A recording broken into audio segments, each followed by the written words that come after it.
All right, let's make sure everything is working here. I haven't been on this scene in a while.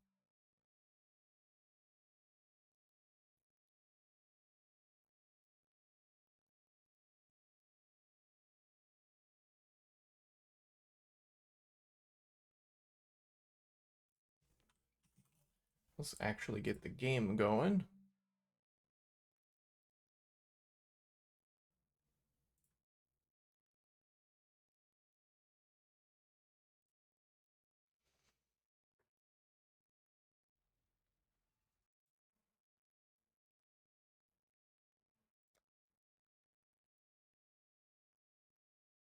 So I wonder if I have a character.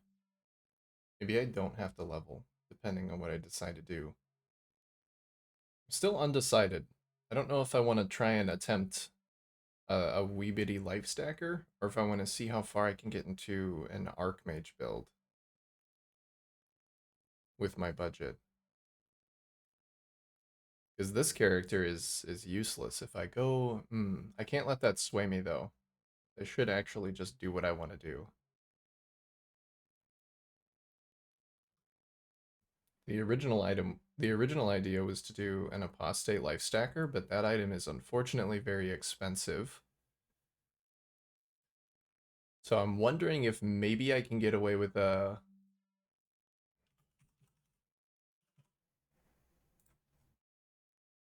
I'm wondering if I can get away with a Burden of Shadows like life stacker with untouched soul and just some regular like not that crazy life items.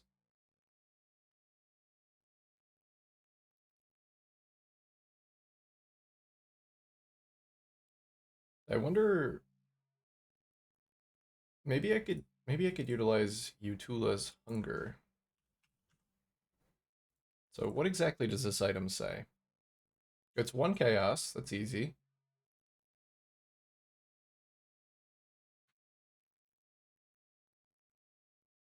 I might be able to just get a significant amount of maximum life from that. Because let's see. How many empty sockets would I have to have with the untouched soul to actually make this worth it?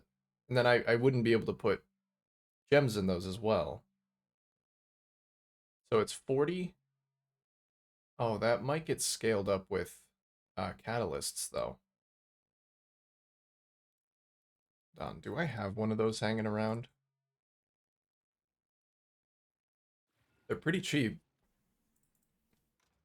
I might be able to buy and test. Oh, let me clear out my inventory.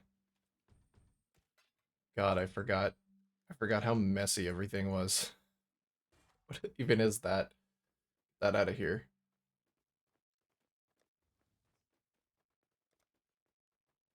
I do not have one. Do I have any catalysts that I would be able to use to test?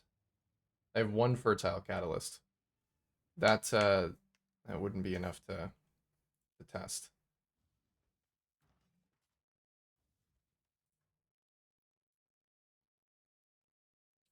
Let's maybe buy one and I'll just track the cost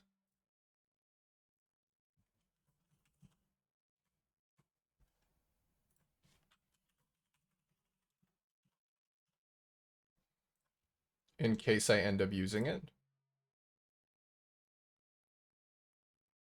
I mean I could get it for slightly cheaper corrupted. That might actually be the play. I I guess it wouldn't matter if it were catalystable because those catalysts would be so expensive that I wouldn't want to, yeah, 15 chaos each. I would not want to push myself that far. So let's not actually go that route. But let's see if it would be even worth it because how many sockets? So if I did, it might be a good idea to go. I would have to go elementalist.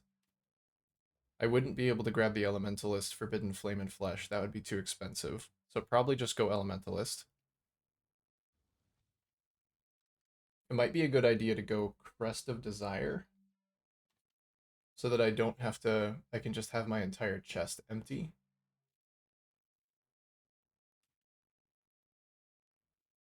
So I would be able to have 4, 8, 14 if I went Crest of Desire. I'd have 14.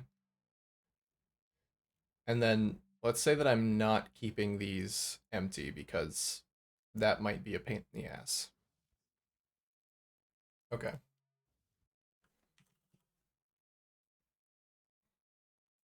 14 times 40. That's not even close. Yeah, so maybe I'm just going to use a Nutula's Hunger.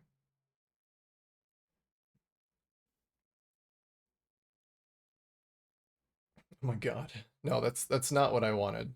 I just wanted to see like a higher rolled one. Let's grab the stats. Maximum life.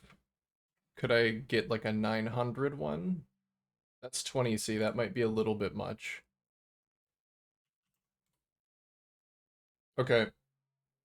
Yeah, 884 for 1 chaos. I think I'm just gonna see if I can get this one.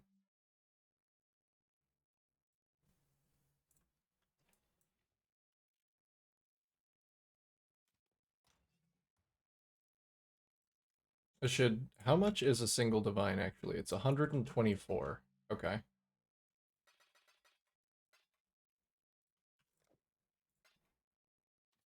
How do I set this aside? I'm gonna put it in here. So this will be my budget.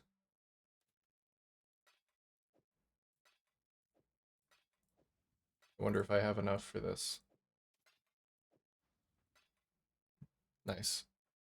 All right. That's the budget. I might not be able to get this one chaos one, but that's unrealistic anyway. I should probably get one that's like up here. So let's see. We're looking at Cthulhu's Hunger is probably about 10C. I would need to link it. How hold on. How much is a Crust of Desire actually? Because I want to know if I should even be considering that.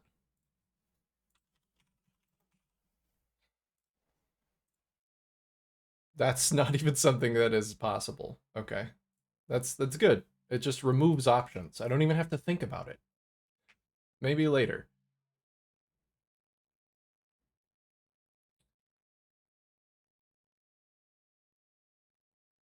Okay. So we don't not gonna do Untouched Soul. We're thinking Utula's Hunger with Burden of Shadows. What's the cheapest Burden of Shadows I can get? 12C? Okay, let's go one item at a time. See if maybe I can get like a slightly lower roll and reduce cost. This is the guy I just whispered, but I can get one for 5C. Or I can try and get one for 5 chaos. I have no idea how dead the league is. Also, I have to make sure that I'm buying out of my buying power. Actually, I don't need to do this. I mean, I'm going to leave these here because it's fun, but I can just track the cost and then keep it under 124 if I actually end up using the item.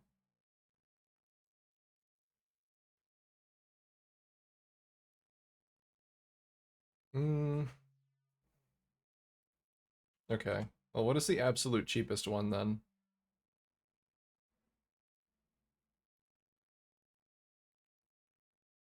I just whispered that guy. What's one exalt worth? Because that might actually be kind of cheap. Oh, one exalt is 6 chaos. So actually, that's not that bad. Let's see if this guy will whisper back. And we'll just record that as a 6C transaction. If I can actually get it.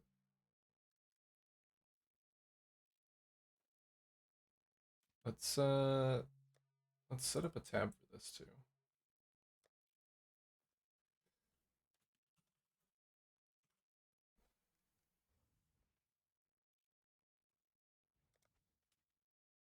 Okay, maybe not. League might be completely dead.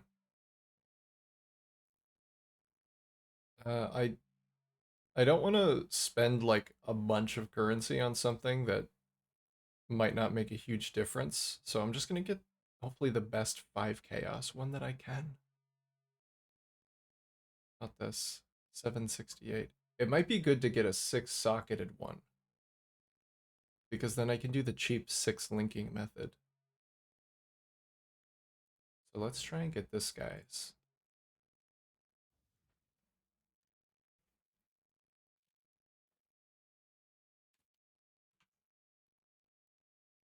Let me do this so I'll be able to see if they whisper.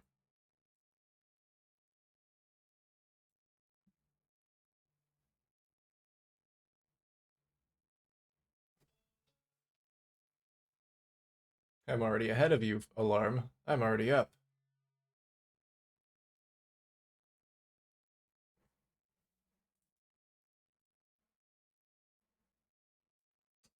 What's the guaranteed 6-link omen?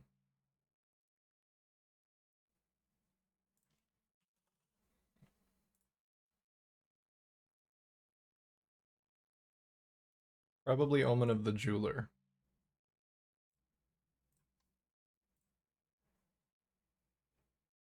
Might be able to get one for 8C. It would increase my costs though.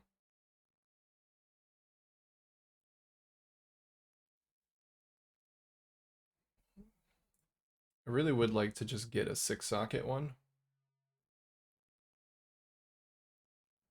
Let's retry some of these whispers because maybe they were just away. You know, I'll give them another chance.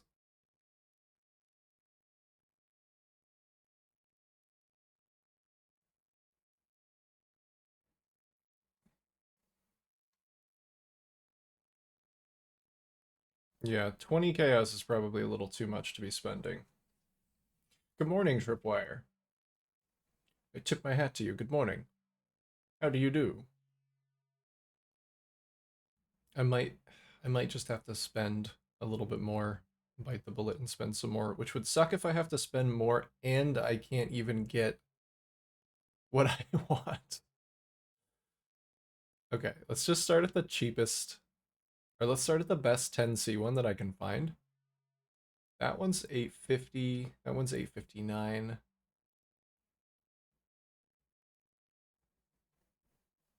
Let's try for the 10C 859 one, and then I might just have to go for a 6-socket omen. That's gonna cut into my costs. Just got done watching the new vid. Hey, what'd you think? It took me a little bit longer to get out than I wanted to, but I think it turned out really good.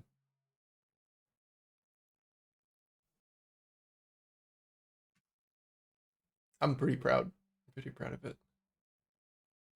But I would take any feedback, any constructive criticism.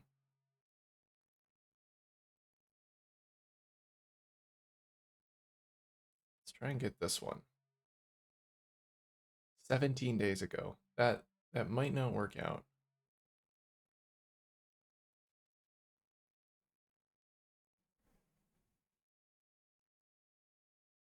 I'll give this guy another whisper.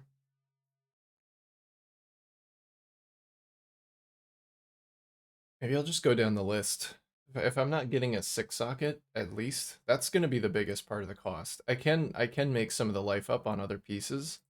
Maybe I'll just try and get the cheapest one that I can get then. I'll just go down the list until somebody responds.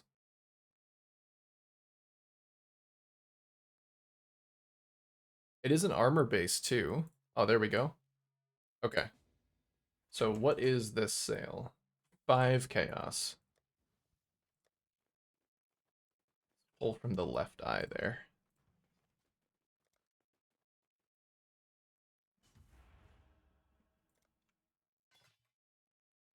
All right. And Tula's hunger. Perfect. Thank you. Let's go get a couple more items.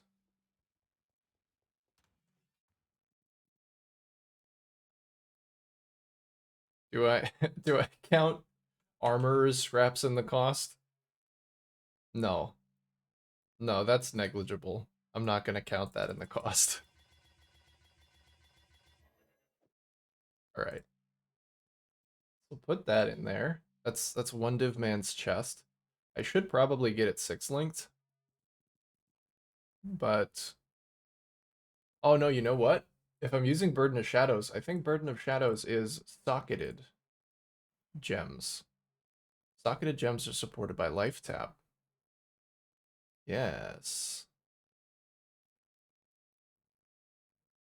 Okay. So actually, this is the thing that I would want a 6 link. So maybe I can find a 6 socket one of these. Nope. Nope, nope, nope. I need to just try my best to get this one. Oh. Seller's not online. Oh no, dude. Oh, I don't even have any filters on. This might be a very expensive part. Let's hope not. This one's almost perfect for 15. It was good. Glad you were able to contribute, even if it was just a small bit of enchanting advice. Hey, it really helped. I got set in my ways of doing it the way I was doing it, so I didn't even consider switching anything around. That's good advice. I mean, the purpose of the video is to give people information, and that's good information. So if somebody else was doing the same stupid thing that I was, then maybe they can learn from that too. I'm hoping that they can. I mean, you didn't contribute just that. You also made the game much more palatable. Because we played basically every time I was on playing, you were playing too. Okay. I got Burden of Shadows for 15 chaos. Let's see. I should be tracking these things.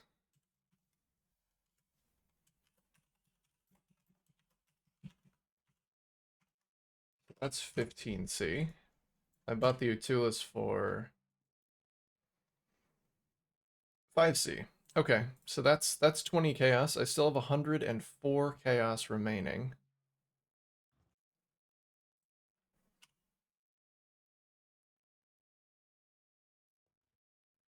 Getting this getting up as early definitely started to take its toll. Yeah. That's why a few times I just like let you sleep because I was starting early. But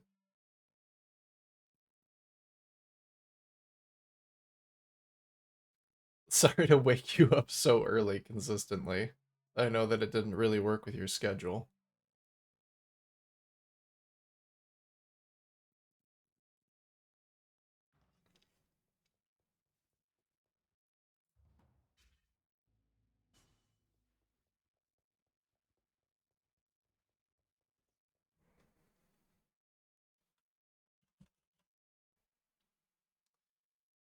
Modify an item to have maximum possible links. Need a sand spitter and the Black Morgan. Okay.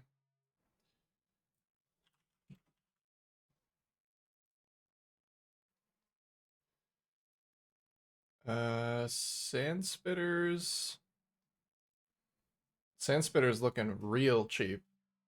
Okay, I can definitely 6 link this thing. Well, this guy's got 30. He's selling for 5C. There are multiple 5C sellers. I already have one. So I think I'll just mark it down as 6 chaos.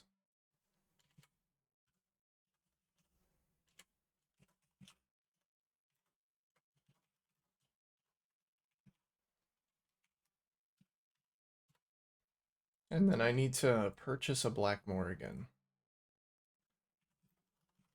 which I can't type the whole name of because it's got that weird weird O. All right, cheapest one, 10 chaos. Let's try. Try and get one for 10C. Need to get some, dude, my blackout curtains, I mean, they're not like good blackout curtains, but they help so much. I need to get some better blackout curtains, but I would definitely recommend. Okay, so we got Black Morgan for 10C.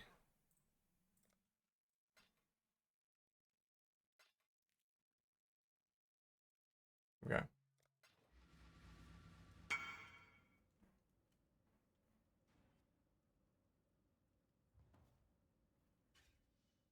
I usually wake up too early anyway. Yeah, for some reason I can never sleep like the full duration that I intend to. That's why I kept waking up so early. I usually wake up before my alarm because my brain is just my brain is just going.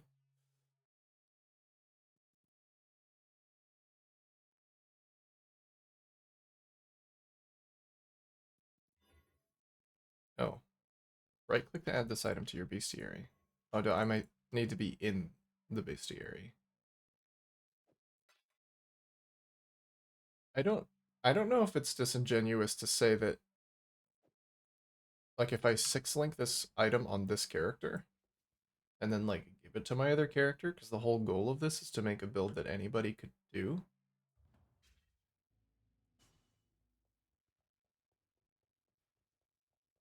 kind of thing.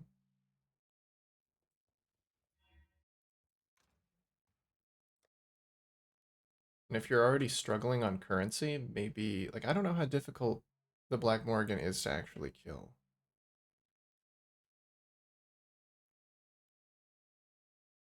Considering covering the whole window in some noise muffling foam during yeah, kids playing outside.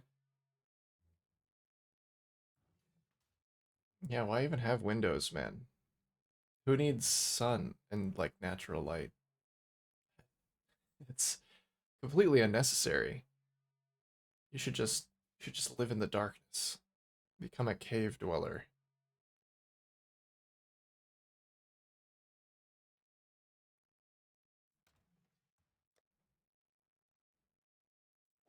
Okay, and then I also have to decide if using leveling items is against the rules. I think using leveling items might be against the rules. Or at least if I use them, I would have to include them in the cost.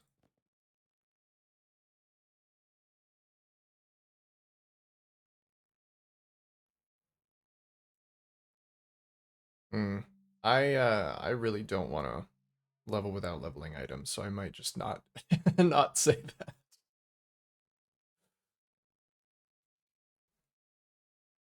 I don't know. Maybe I'll try. I'll start and I'll see how painful it is. And if it's too painful, then I'll grab some leveling items. But I think it would be kind of against the spirit. Let me see if there's anything else I really, really need. I still don't know if I want to go Dissolution of the Flesh. I feel like the only reasonable way to mitigate the degen on the Burden of Shadows might be to go Dissolution of the Flesh because that is a lot of degen. And I'm already using Utula's Hunger. I was thinking maybe if I wasn't going to use Apostate, I could use something like what was it called? That like huge regen chest. Can't think of it, but I can't because I'm going to get a large amount of life from this, and I can't really give that up.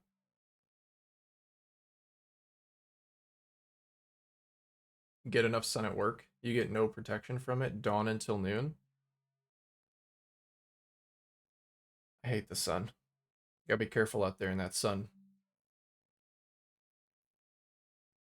Seen enough people come into the dermatology clinic that I used to work at with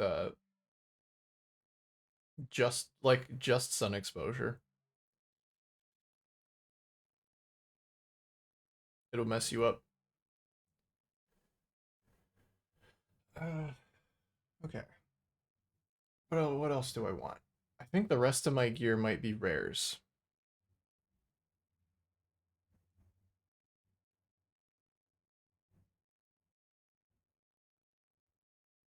Yeah, I think the rest of my gear might just be rares.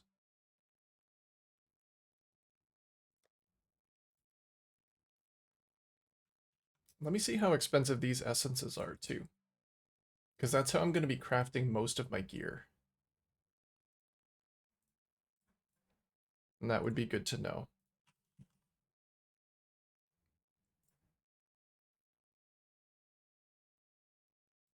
So, let's see. How many of these could I get for a divine?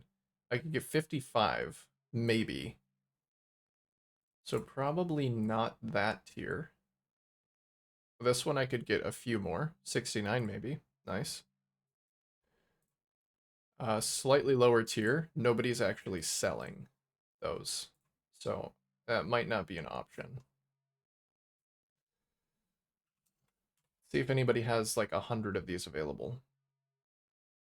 They're selling them for 1 to 1.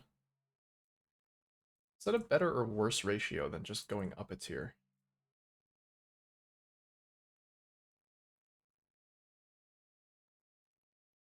That's actually a much better ratio. And I could just spend whatever chaos I don't spend on other stuff on essence.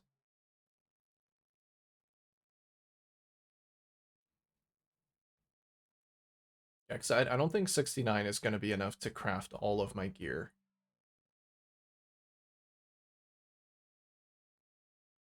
Oh shit, no, I'm using Utula's. Hmm.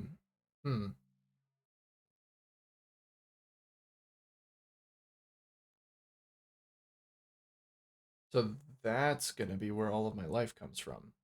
What kind of synergies could I get from that then?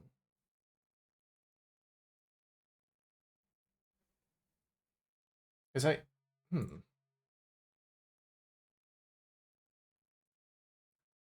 I want to buy one of these.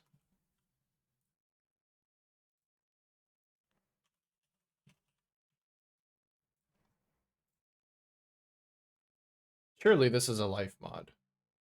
There's no way this is not a life mod.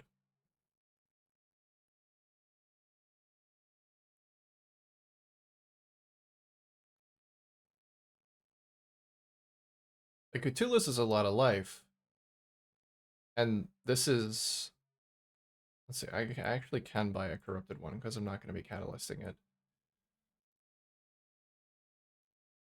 But Untouched Soul might be better because then I can actually have life rolls on other pieces.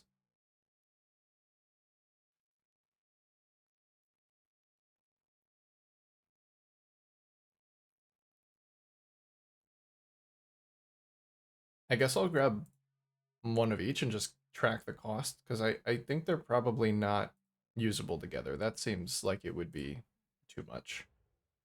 Oh, oops.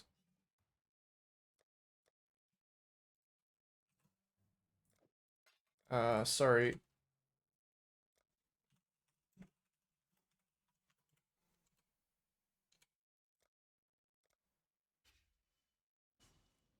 I can't hold alt on it on the trade site to see. It is a life mod. Okay. Still good to have.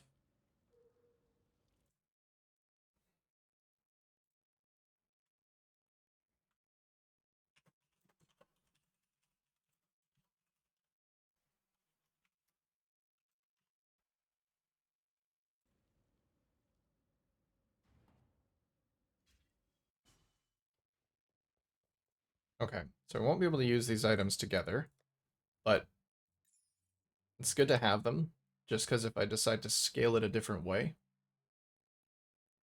I would have to keep most of my sockets empty with this one. But I had already planned on not keeping my weapons empty. So that's perfect. Because I can toss this in my weapons. I also didn't count my hat. So I can probably keep my hat open for like auras.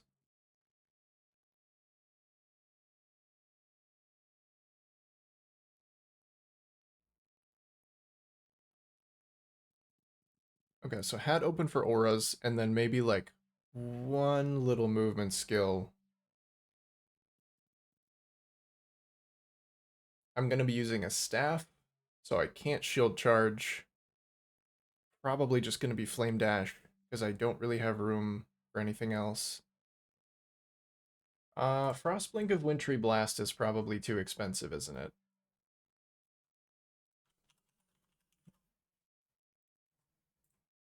This would be, yeah, this would be the desired movement skill, but I can't do that. So I guess it's just going to be Flame Dash.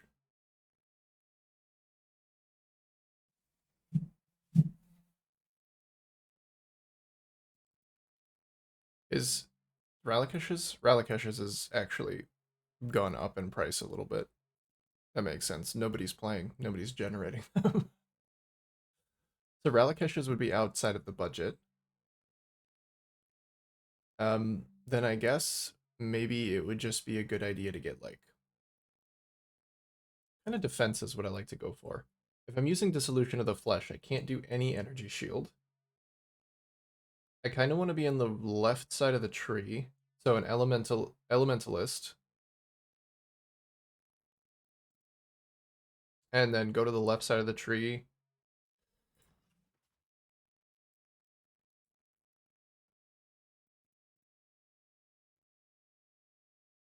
Yeah, I think it's Eternal Youth. I think that's the combo. Is Eternal Youth, Dissolution of the Flesh.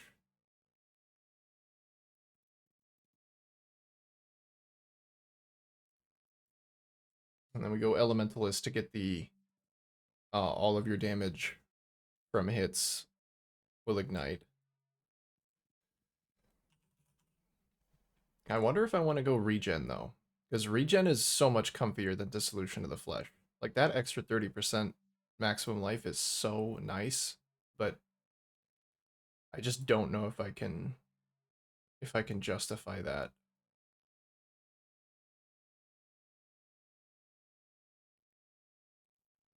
Is the price restriction what you're allowed to buy full stop, or are you going to reinvest found loot value into it? Like, can you use any chaos you find to buy more stuff later?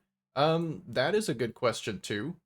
I think right now I'm just going to have it be full stop, just so I can have like a nice clean price value. Because anything that I drop on this character that's significant is probably, like, I wouldn't be able to say that that's going to happen. I want this to be able to be something that somebody can just say like, hey, I dropped my first divine. I can go do this. Like I can do this with the item that I just found.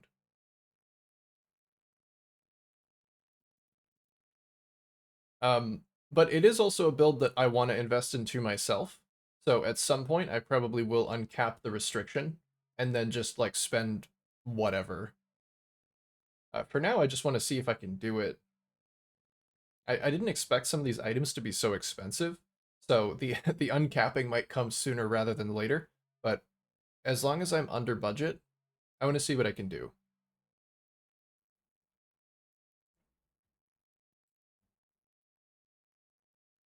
I'm just not quite sure exactly how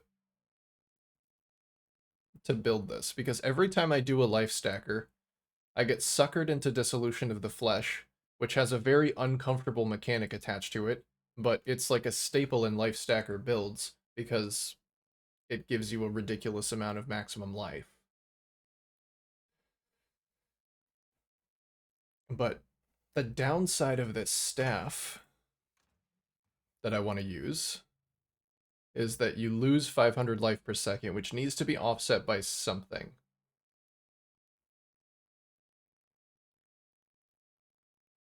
Track your loot, and once you make back the divine, start spending some of the profit. I could do that. That would be a nice thing to track, like track anything over a chaos value that I am able to drop.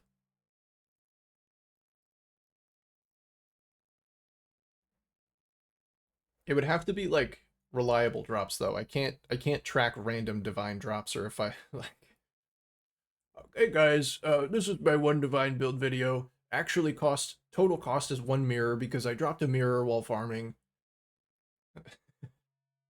So it just obfuscates things, and I just want it to be as clear as possible, but I may.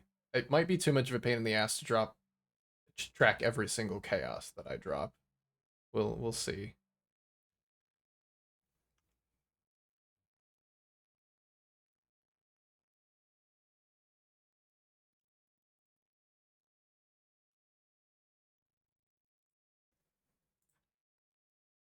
We will see.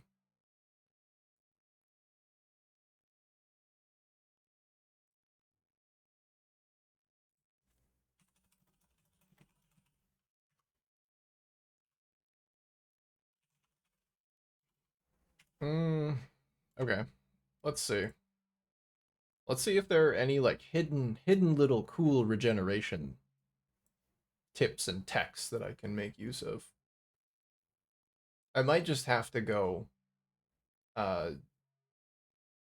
dissolution of the flesh because that's on a budget, that's probably the most maximum life that I'm gonna be able to get. I just I hate I hate dissolution of the flesh. Okay. Let's see. X per minute.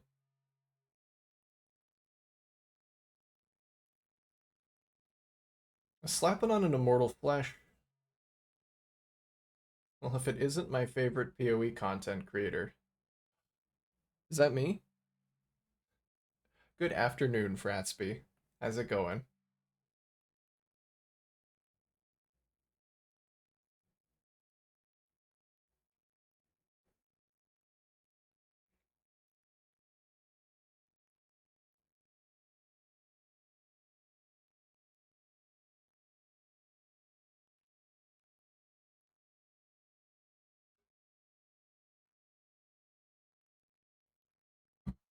Yeah, that's what I want to do too.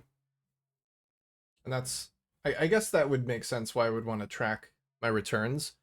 The thing is, I want to attach this to a farming strategy. There's a specific farming strategy that I want to try with this build, being Legion farming.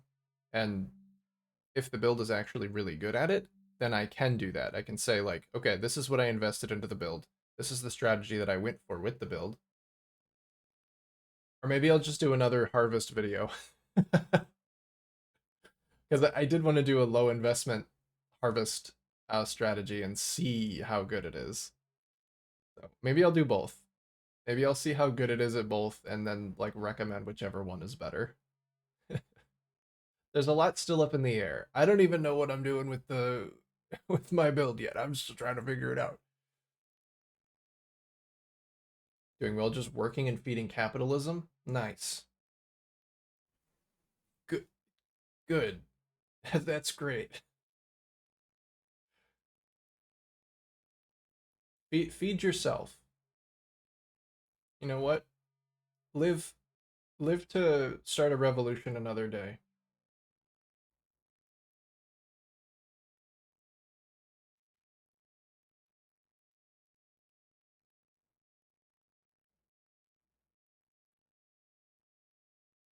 Okay.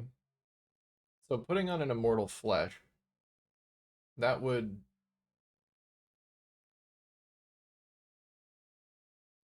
that give me a decent amount of maximum life. I would struggle a little bit with Ellie Res, but if okay, I'm gonna need probably Purity of Elements. I mean that's just cheap and easy. I doubt that I'll be going any sort of additional defensive layer.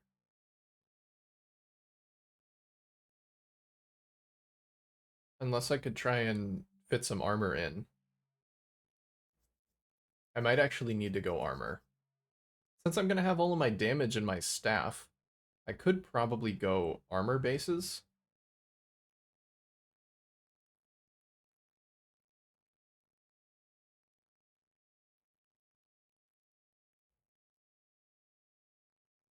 I'm gonna try and do it without Dissolution of the Flesh first. So Immortal Flesh should be very cheap. Maybe I could go Immortal Flesh, like, oh, double Kikazaru would give me like a bunch of curse reduction as well. Curse reduction and regen. I think I have a couple of those just sitting around. Uh,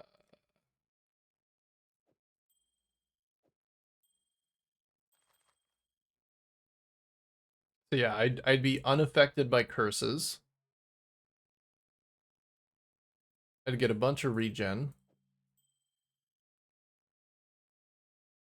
Yeah, these would be unusable with Utulas though. So I'm kind of leaning towards using this necklace. And then I could get a little bit of armor.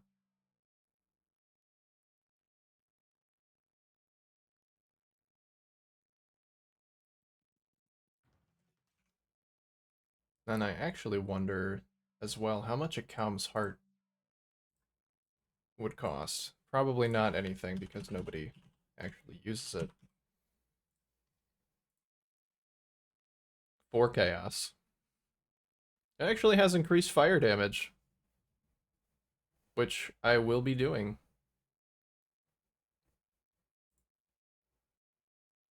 I could get a maxed out one for 15 chaos. So let me see. I'd be dropping 6 sockets.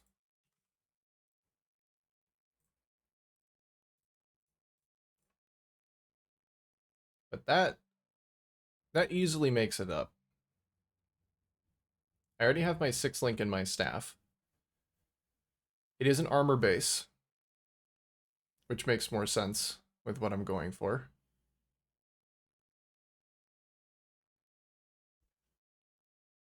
Oh, wait a minute. Oh, God, what is that chest called?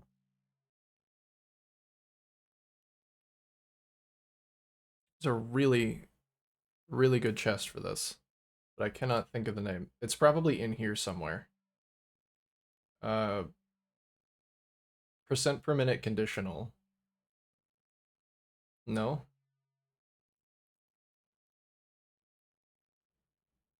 Come on, it's got to be in here somewhere.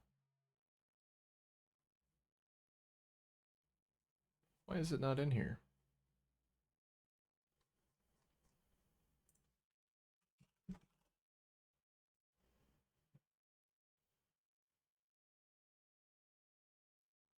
This is not a list of unique body armors. Where? There we go. It is an energy shield. It is an energy shield evasion chest, though. I remember that.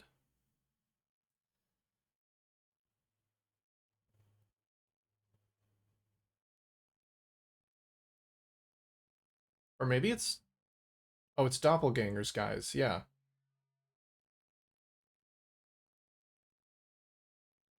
Regenerate 10% of life over 1 second when hit while sane. That wouldn't... Okay, well that wouldn't help, actually.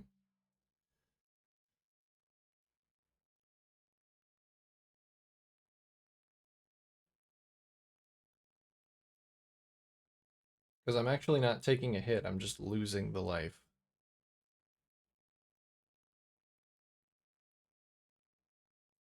Okay.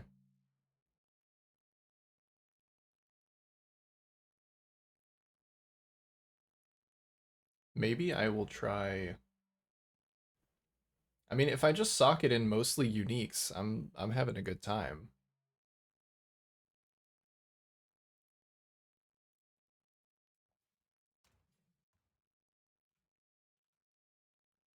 Kikazarus are, let's say, 3 chaos each.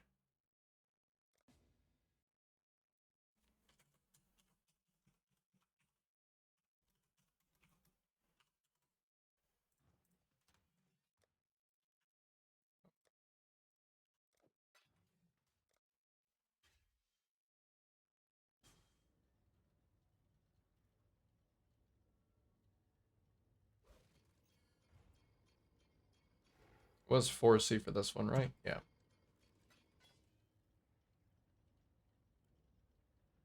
Okay. Oh, it's a +2 sockets one. I didn't even see that. Thanks. What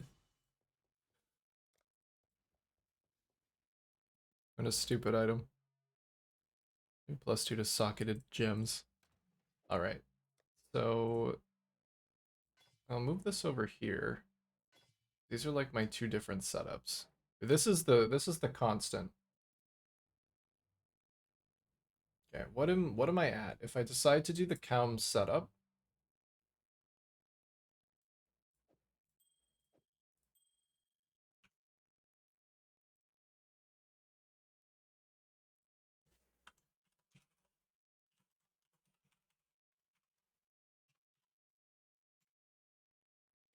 So that's 10C, 20. So we're at 35.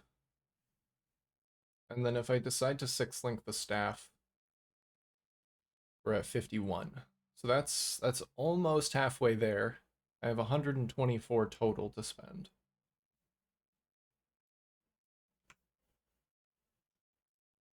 I think I think Atula's Hunger might be off the table. I feel like I'm gonna be able to get better value out of.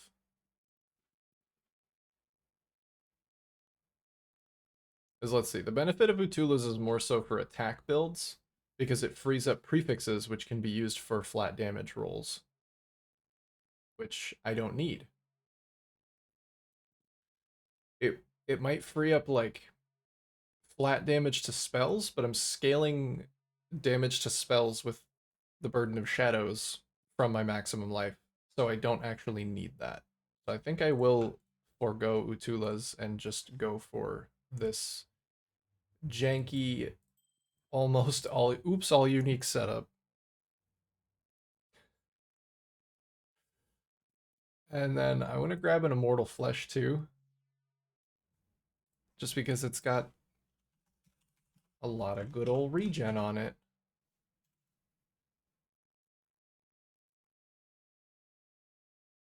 Even if I can just cancel out the 500 degen, that would be great. I can probably get a little bit of percent life regen on the tree too. Let's see, I don't need a perfect one. I just want like the best one that I can get for a couple of chaos. See, this one's almost perfect as far as the regen goes, and it's still only 1C. Decent life rolls as well. Okay, let's try and grab this one. Nice.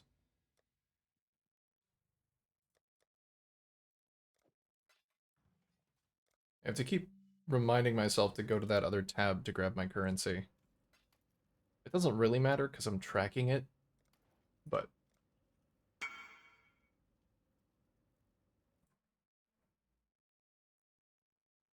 okay.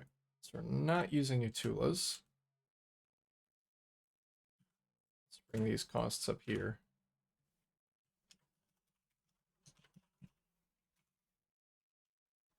Okay.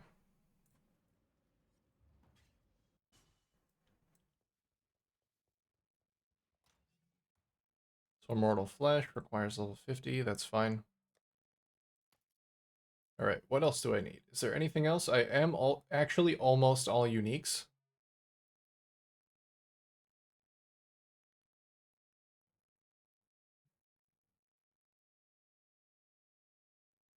This is actually going to be a really nice setup because I'm going to use Purity of Elements, so I'll be immune to elemental ailments.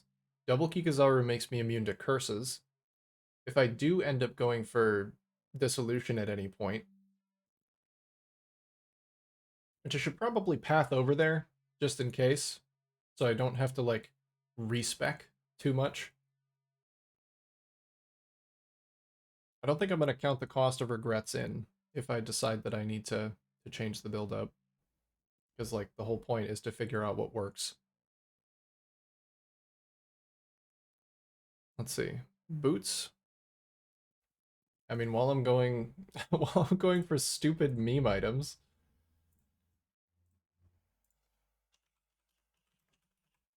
Calm's roots don't have movement speed though, and I'm not gonna have a good movement skill. Has a lot of life. Oh, it actually has no sockets, so that won't work with the Untouched Soul. I should probably just do the rest rares. And then if I can get a decent regen roll on like an unset ring, I could actually get an extra little bit of maximum life there. But I'll worry about that later. This is good starting gear. Yeah, the rest should probably just be rare because I'm gonna need to make up resistances. A decent amount of lightning res from these. Blessed orbs are, let's see, 1 to 4. Okay, well let's see how many it takes to get these two better lightning res rolls. That one's fine.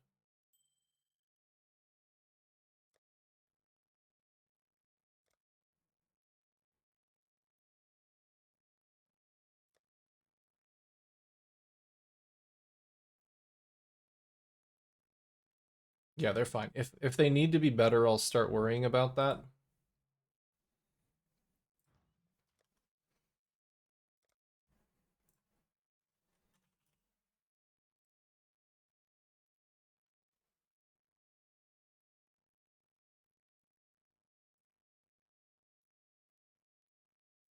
All right. So if I'm going Ignite, I definitely need to be an Elementalist.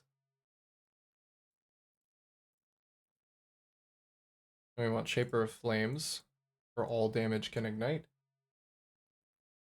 And hits always ignite, so I don't have to build into any Ignite chance. That's very nice. Exposure, scaling into Exposure, that would be pretty nice. I don't care about the area of effect while I don't have Convergence. Area of effect won't affect me at all.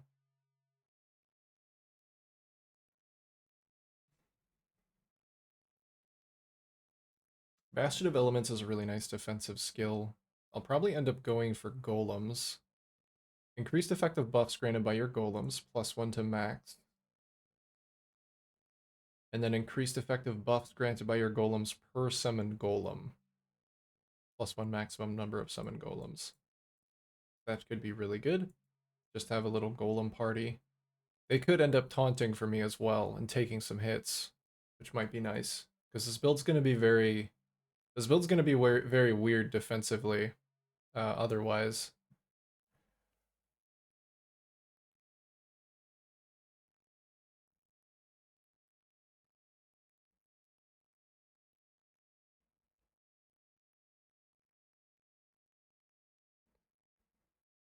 And then I don't know if I want to go. I'll just put that for now, and then I'll feel it out, see what else I want to go, because most of this is damage. I could go Mastermind of Discord or Shaper of Storms for more damage. Shaper of Winter would be decent defensively, but I'm actually not going to be hitting that much. I'm going to rely on a lot of Ignite Prolif to help me out.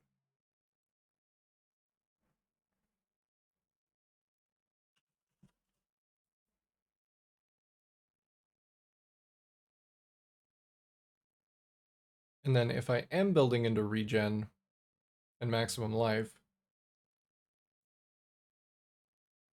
definitely want a path here. I'm going to need the life brick.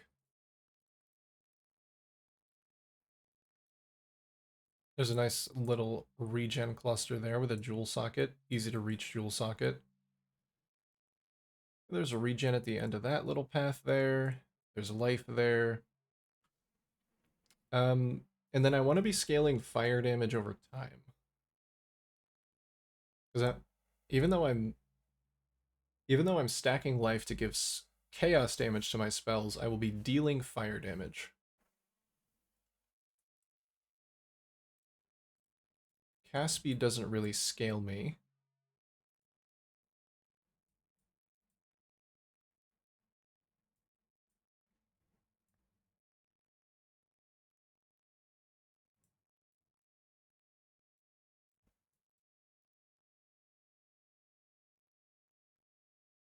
Some all res could be really nice.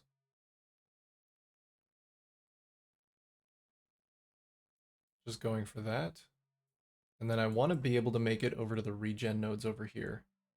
As well as pathing by Eternal Youth would be really nice.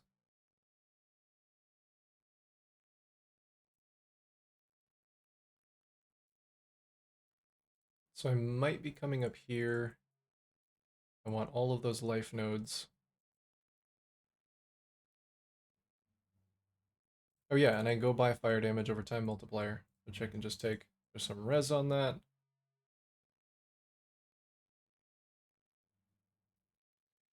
Regenerate 1% of life per second for each 1% uncapped fire res might actually be pretty good here.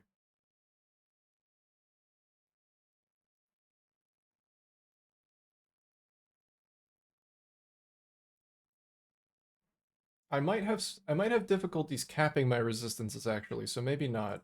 Maybe let's not do that until I actually know.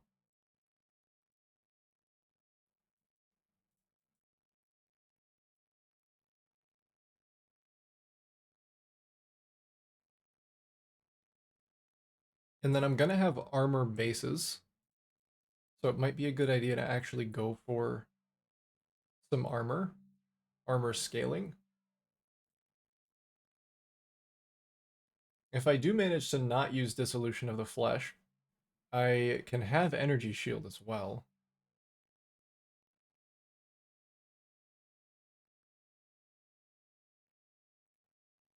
Oh yeah, regenerate 50 life per second.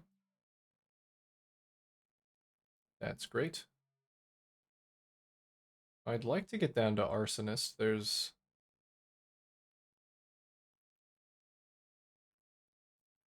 actually that there too. Some extra life and reduced cost of skills here. That'd be really nice to have.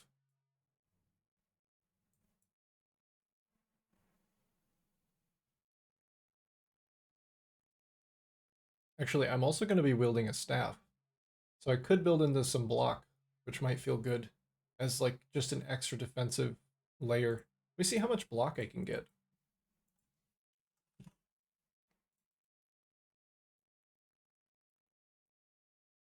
And go for enigmatic defense. This is just generic block chance. Let's see, if I really invested in block, what would I be looking like?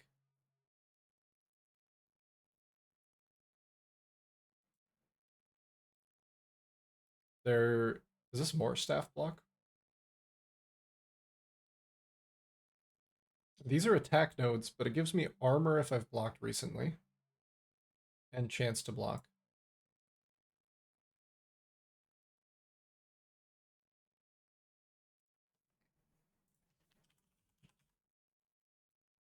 Get Burden of Shadows on. So block chance 39, spell block chance 26. That's pretty pitiful.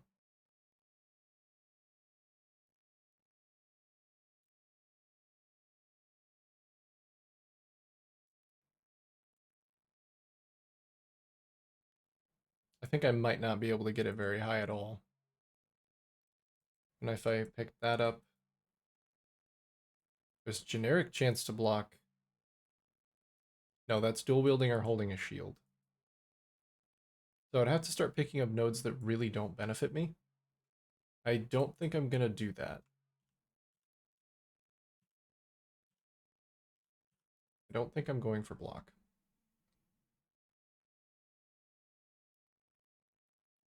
Because I could pick up glancing blows to get like 60. I might be able to get 60% block. But if I can't cap block and I don't have any like recovery on block, then that's not going to be very good.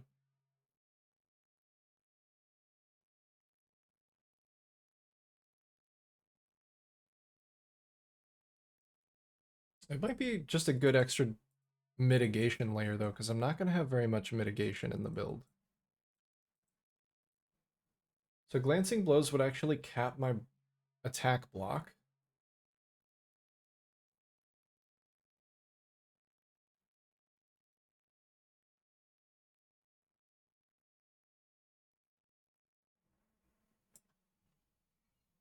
And I get closer to this life cluster.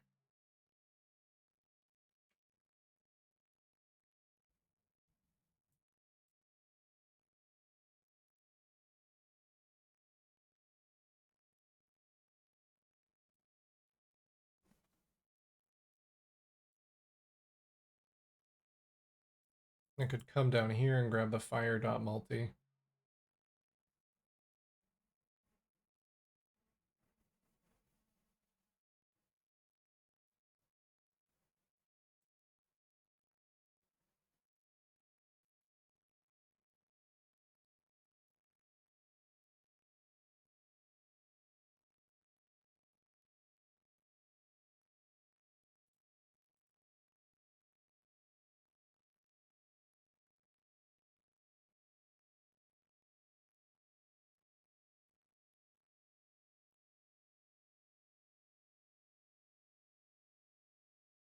I don't really care about any of that stuff.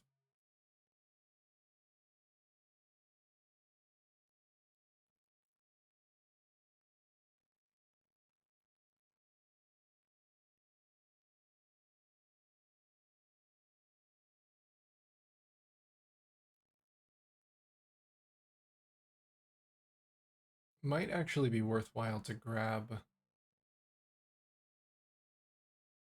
that timeless jewel that gives me a percentage of my maximum life as maximum energy shield, or just an extra little boost. I think it's called a what actually is it called?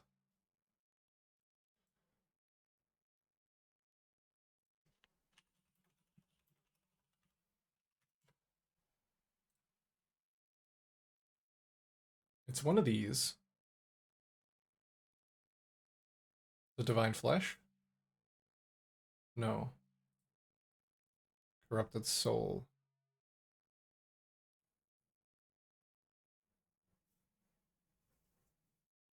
That's 15% of maximum life is extra maximum energy shield. Then I have to deal with the non-chaos damage taken by passing energy shield. It would just give me a higher maximum hit pool.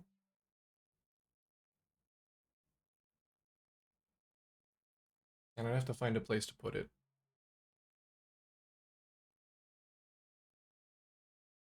No, let's not do that.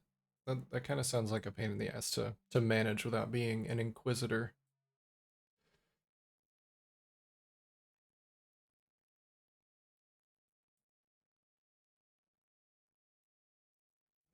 And then I kind of just want to come down here and grab more regen.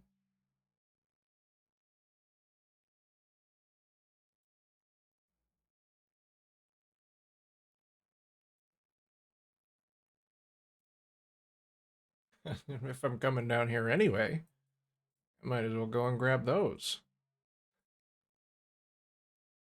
There's more regen. What does that put me at? It puts me at level 93.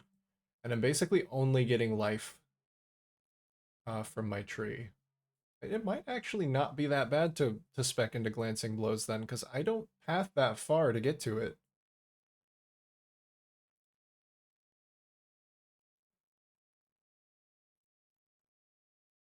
I can get a decent amount of block without going too far out of my way.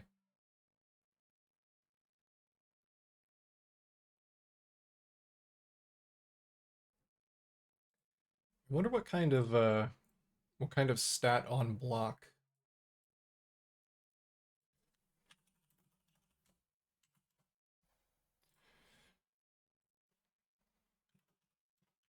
I don't know how I would search for this.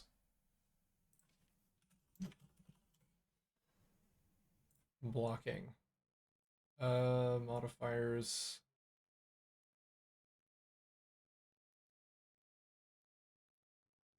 What about gain on block?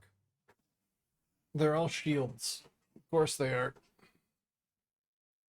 Oh, reflect fizz damage on block. Yes. That's what you like to see.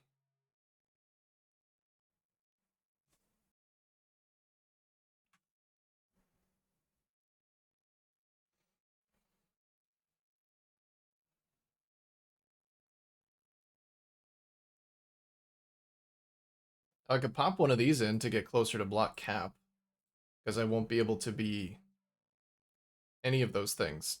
Frozen, shocked, or ignited.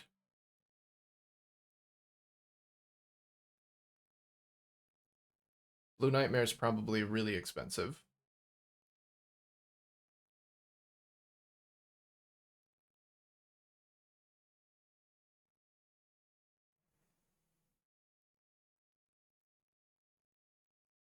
I have too many uniques in my build already.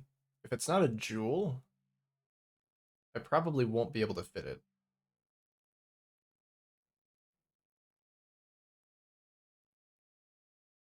Boots? Chance to block spell damage boots. Putting it all res, I would be foregoing a life roll on my shoes. It's probably not a good idea because I'm already doing that on my rings.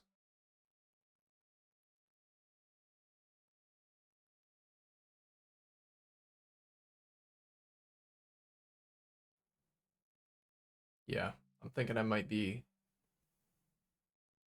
out of slots to spend on uniques.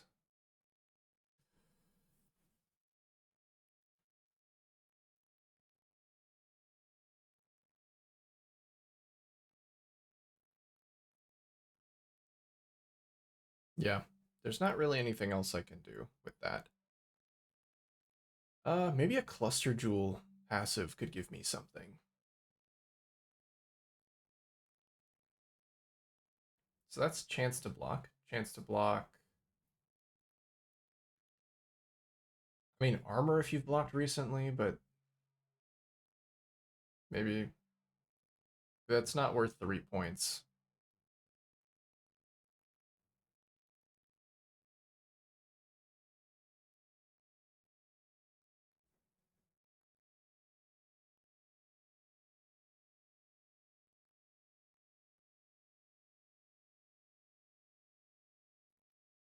If I could get like a percent life recovery when blocking,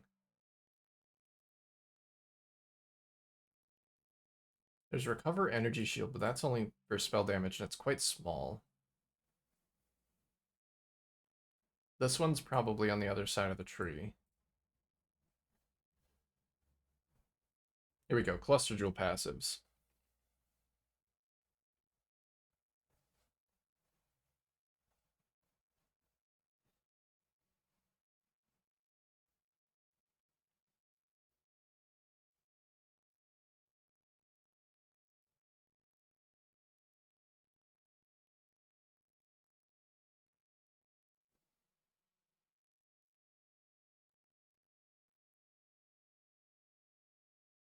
That's energy shield regen. Recover 50 life when you block, but it's also shield passives. 50 is probably not that much. I'm looking for percent recovery. So I'm hoping to have a decent life pool. Nope. I mean, this is generically not bad. It's just chance to block attack and regen. Actually, if I could get this, I could probably drop another node elsewhere. It goes on a small cluster. Or a megalomaniac. I'm gonna worry about cluster jewel passives later. There's nothing like super build enabling here, so I'm just gonna ignore that.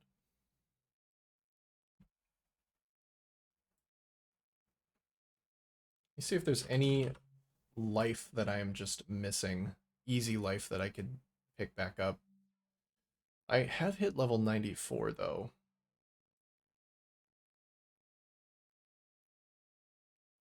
Oh, I could save some points going this way. Um, I don't know if I could really super benefit from elemental overload with a small base crit chance. If I'm not going crit, I probably should though.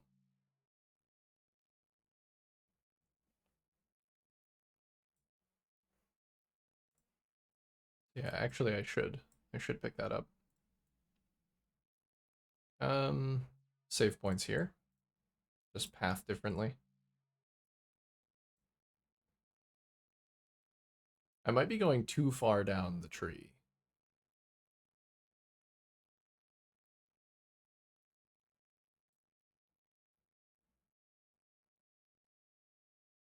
Let's see, so I'm at 118. If I take this pathing instead, that's not any better. That requires me to be level 95, which is too high. Far too high.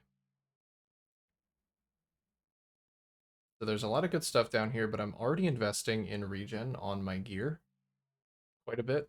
Like percent regen is going to be nice to have.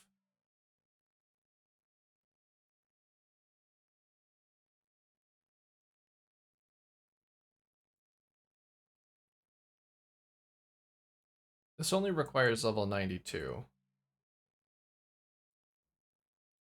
And I can drop some jewel sockets because I don't even know. I'll probably be able to find some good jewels for cheap, actually.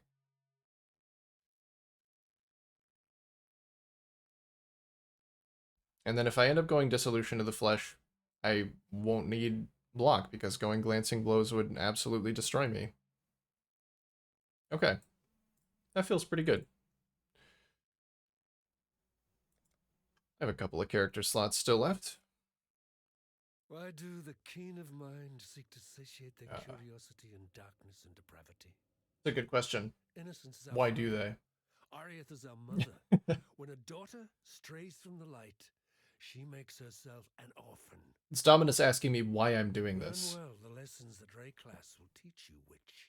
Because I feel like this is going to be awful. Only hope of finding your way home. What name? This is the hardest part.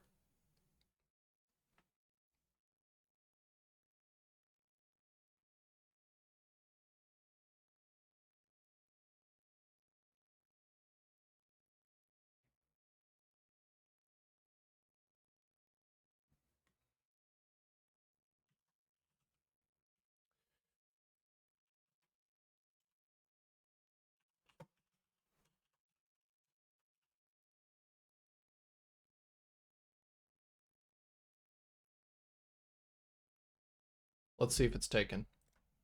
Not taken. The very sand shivers with malice. There's a power here that welcomes me. Elementalist lives again. It's time for cheaper than your mom to make her way in this world. The dead will soon rise for me, not against me.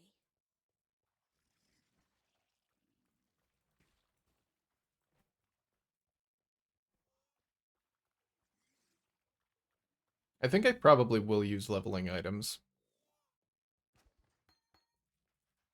And just, like, include them in the cost.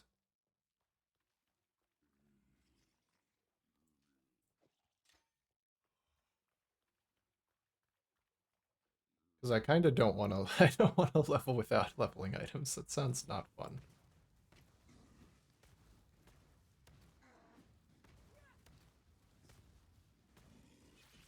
Is that part of the comprehensive like nature of having a very cheap build though?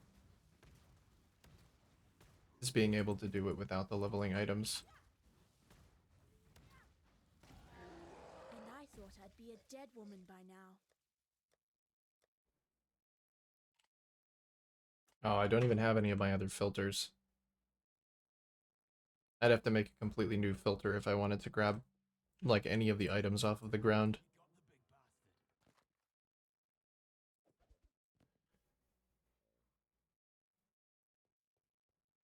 So I don't know about that one. Lion Eyes, goodbye. Fine.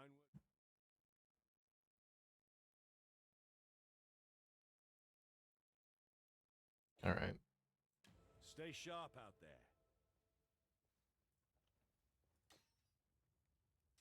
I will persist for as long as I can without them.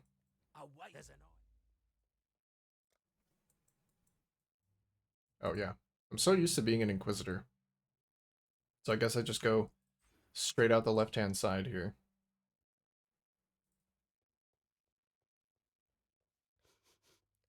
I know that stench.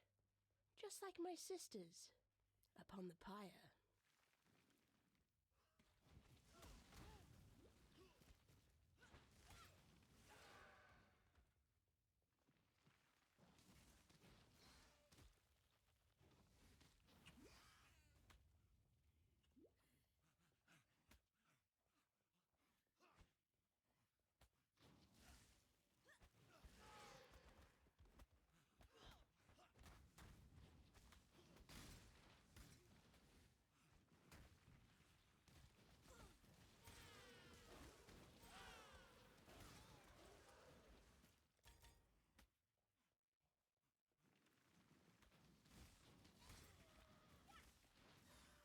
Actually, a couple of the items that I bought would be decent leveling items. So I just have to get to those. At least then I'll have recovery taken care of. This goes back around.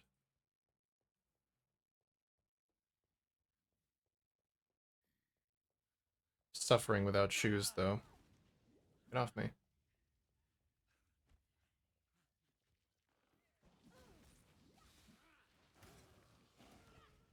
Let me think of it this way. If somebody is actually struggling, getting some cheap but effective leveling items would make their experience better. Just like it would make my experience better. There's no reason to just arbitrarily not use those items.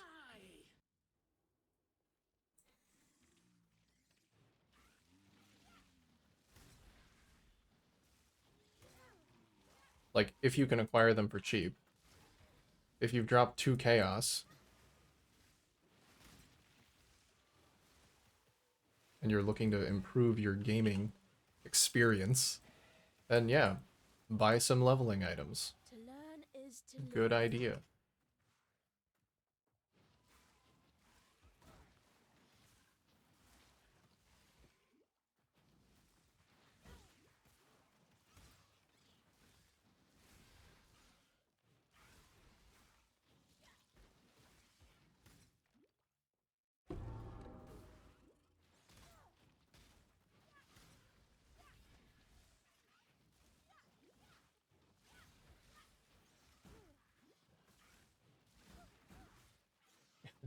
Buy some leveling items today. Don't die to the Roas and the mudflats.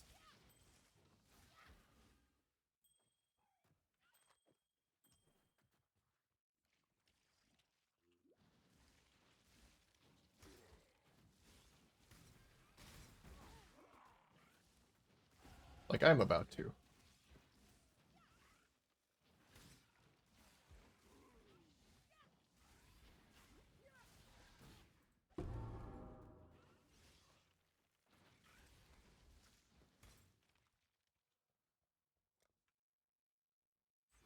Cast speed's probably gonna feel better.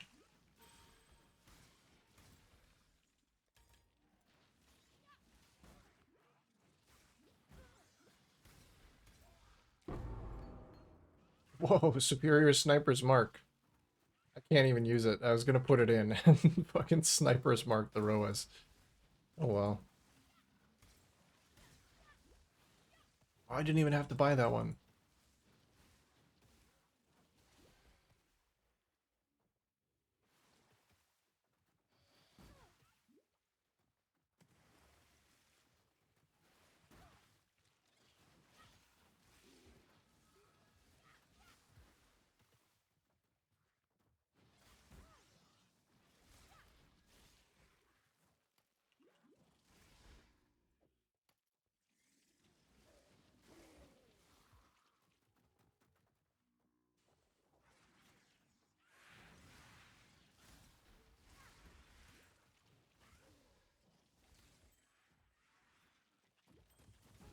God.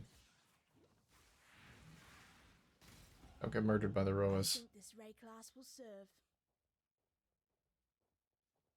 I should have stopped and gone back at the last waypoint and gotten some items. I will do right now. I can also go back and grab Frostbomb, I think. Frostbomb, Frostblink. Stay sharp out there. Easy game. Let's see. Gold Rim is 4 chaos. Okay.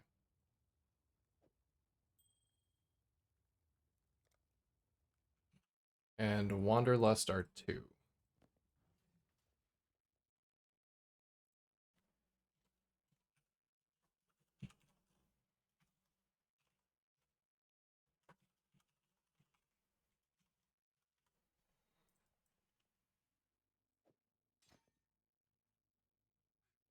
I actually can put on Sniper's Mark. I'm gonna do so much damage with my 36 DPS freezing pulse. This is gonna be great.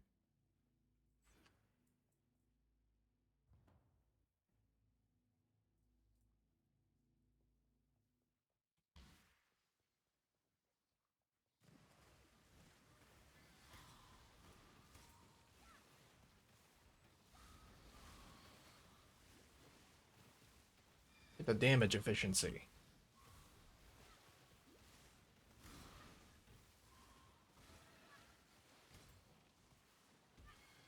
the likes of which nobody's ever seen before. Never seen anybody using Sniper's Mark in the fucking submerged passage. I'm developing the new meta. The freezing pulse leveling meta with Sniper's Mark.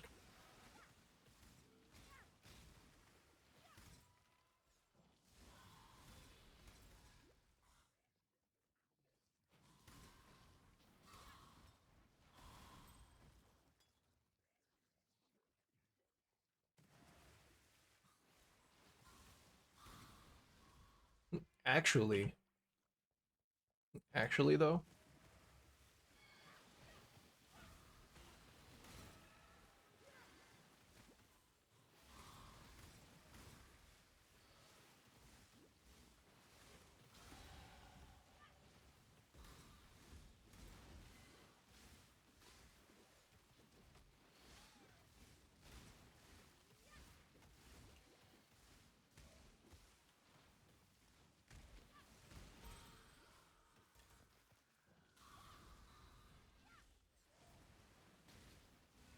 not gonna kill that guy. I could be going quite a bit faster than I am.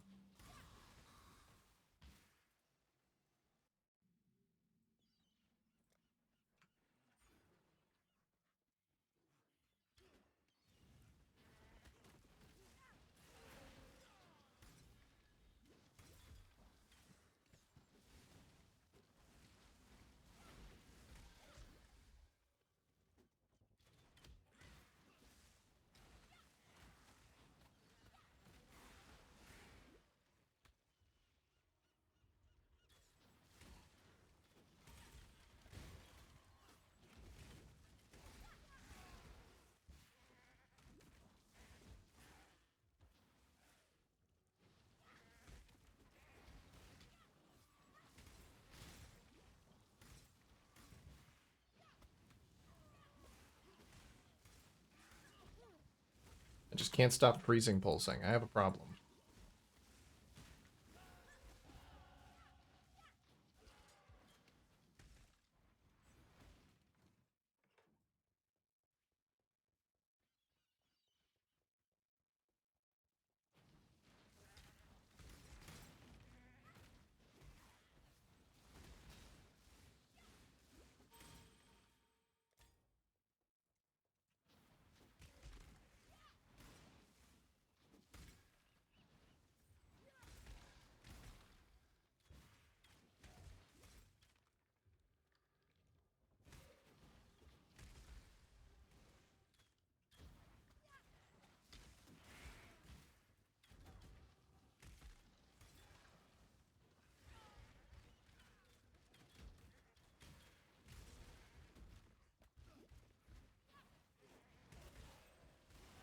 Oh, another portal ring.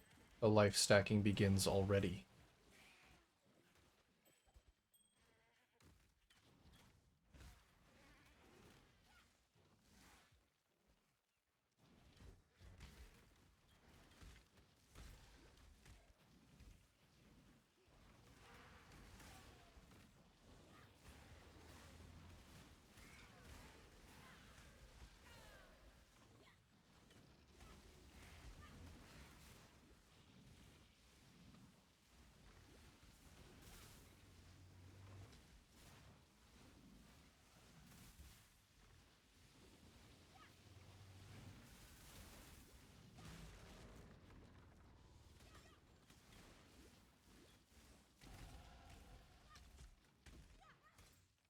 Could go see if I can just craft or buy up like a very small wand.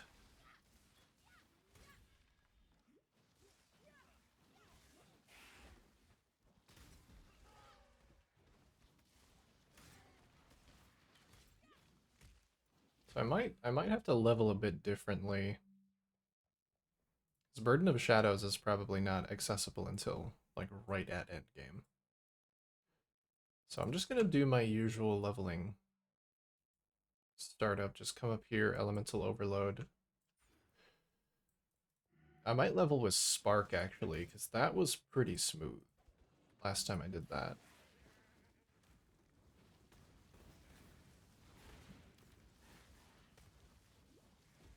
All I need is a permanent acceleration shrine, and I'm good to go. I could level like this.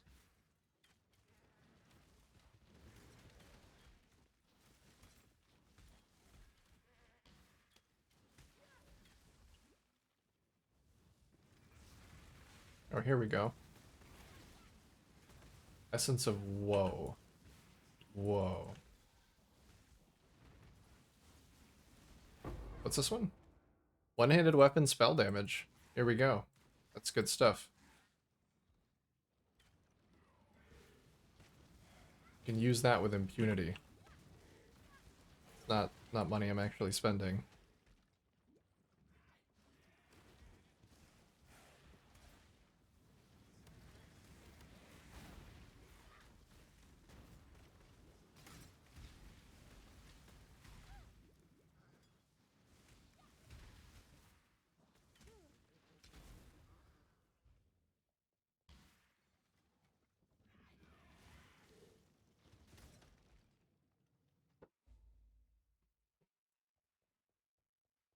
I'd rather burn than call such a place home. Okay, head back. Stay sharp out there. The tail. Here we go. I can get some,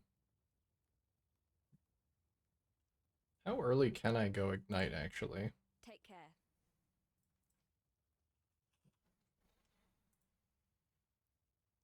Not very early. Oh, something else. Which of the barracks rings is, when you kill an ignited enemy, inflict an equivalent ignite on each nearby enemy? No, I can get Prolif on Glove Implicit, too. So I'm gonna need Prolif.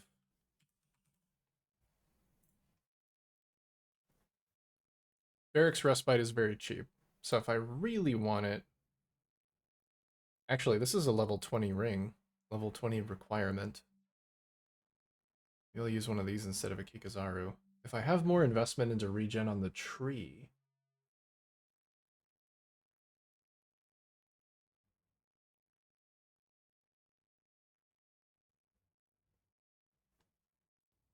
Yeah, I'll probably end up grabbing one of those. What was I doing? Mm-hmm. Take care. Making gains. Hello. Life flask gains. While we live, we are blessed. Yes? And getting an upgraded weapon. I think this is probably the best base. God hasn't abandoned us. Alright. It's not fantastic. What I should probably do is just What little help. buy another one of these, though. More fire damage to spells.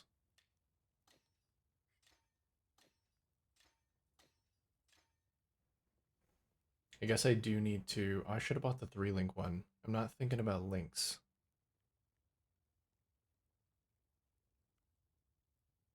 While we live, we are blessed. I should be. Welcome. Because I don't know if I should be using a tabula. I probably shouldn't. Farewell. What little help I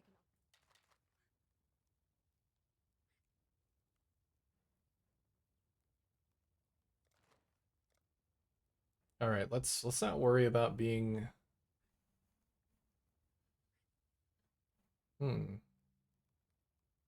Yeah, let's not worry about being an Ignite boy.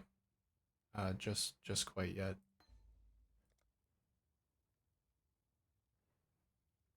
I will actually purchase that, though. The fire damage to spells and attacks wand. God hasn't abandoned us. Just because it has my 3 links.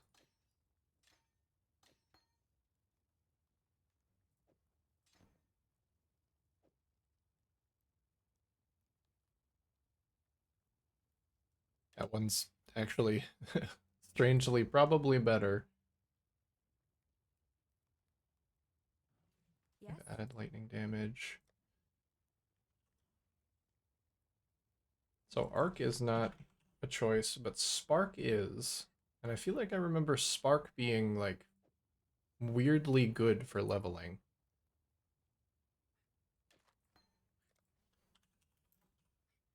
Can I get Orb of Storms? I can get Orb of Storms. Okay. Do Orb of Storms and Spark with, I guess, just an extra added cold. Oh no, I don't have the space for that.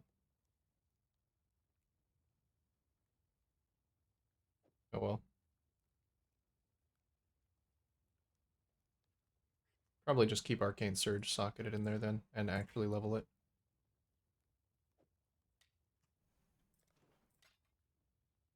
Goodbye. All right.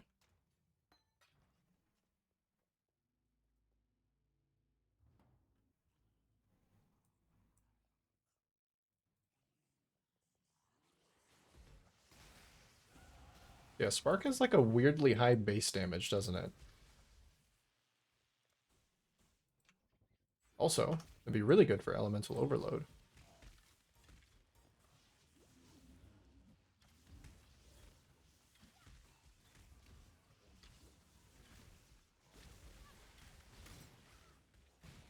It'd be extra synergistic with my Sniper's Mark Tech, my low-level Sniper's Mark Tech. Check this shit out.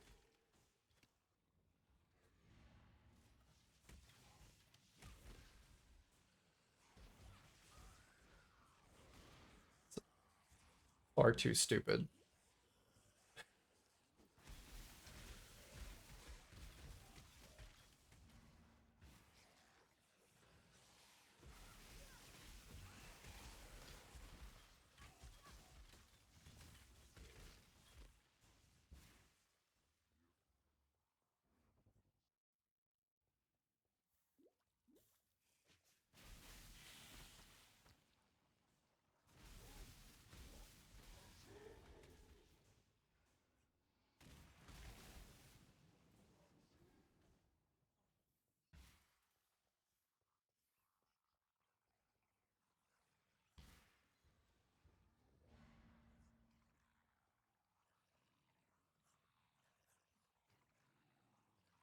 This is the weirdest layout.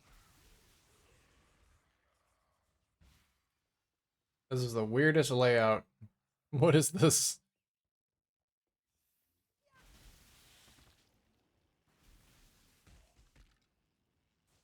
Okay. That's not it. That's not it, Chief.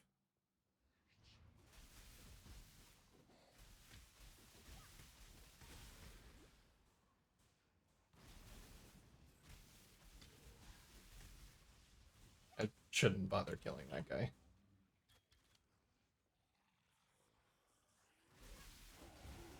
Fate smiles with sharp teeth.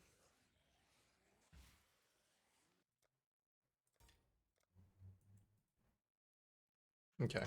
Let's get up to that lightning damage cast speed. Ignorance brought you here, sister, to the one place where your talents are free I'm gonna try and keep the main skeleton of the tree the same so I don't have to do too much respecking. But I will still have to do some.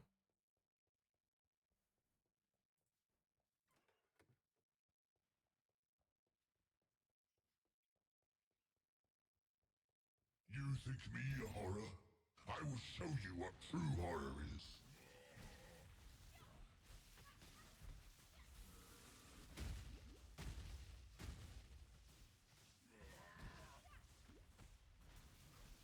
Let me embrace you.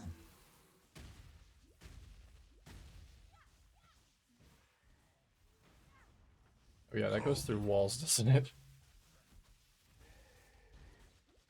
Had you been my creation, brute, you'd not have fallen so easily. I ran myself out of scrolls. My filter is not showing scrolls, so I won't be able to pick any up. I actually do need to go stock myself.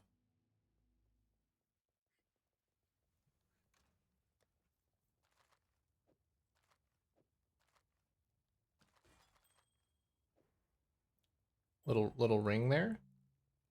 Nice little ring. Very cool.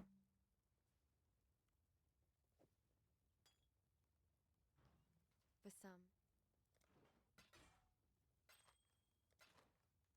Probably just buy a better mana flask.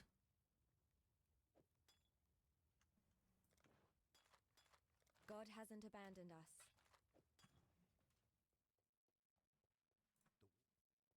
Alright, get me Flame Dash. Farewell.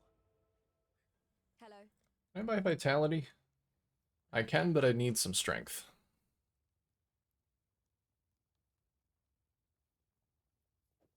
So I'll just get Clarity instead. Clarity Enjoyer.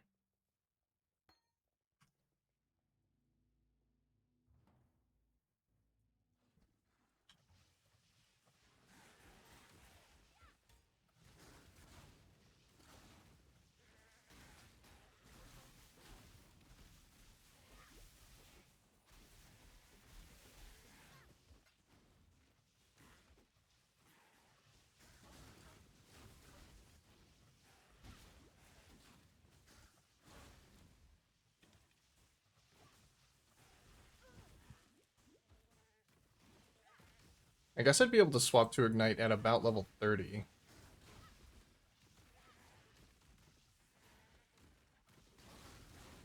As soon as I can do Lab, I can swap to Ignite. I can do whatever type of Ignite I want. I can actually get Barracks going at level 20 for... It won't be for Ignite yet, but it'll just be for some nice extra flat spell damage. Which will help.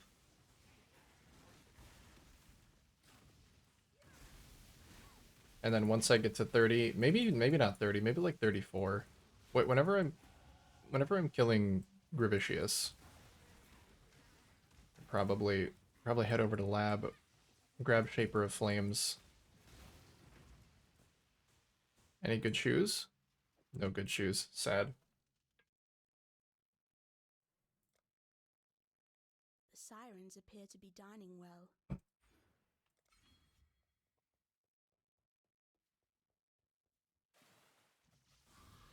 And then I can go Ignite. And probably switch to Arc. So as soon as I get an Arc, I'm gonna grab one and I'm just gonna keep it in my pocket. I eventually do want it to be Arc Ignite. That sounds like the most fun.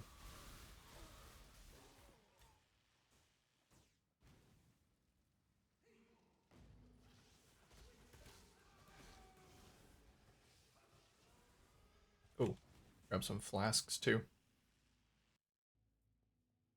You can tell I am not Be well. I'm not a speed runner.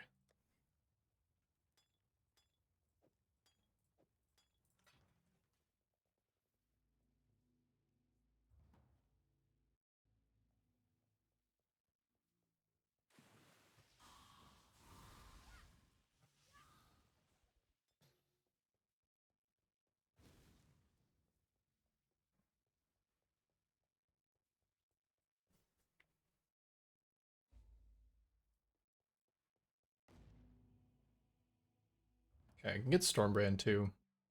Might as well. If you Okay, grab Arc.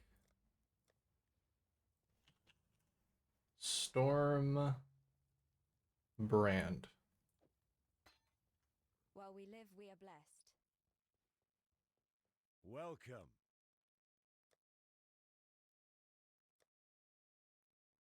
Any additional 3 links I should be What little aware of?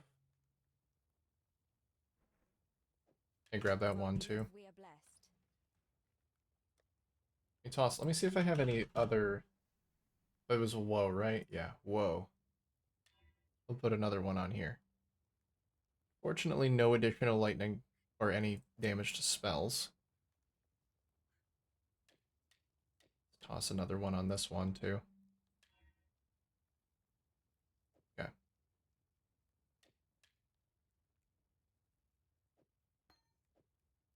I'll start leveling that as soon as I can. Get Orb of Storms in here for now. I just need any old gloves that have a socket. Greetings. Any old gloves. You got any gloves? I can't use them. Stay Alright. sharp out Oh, there. Loctonial Caress. I knew I was forgetting something. Those are cheap too. Those are 3 chaos.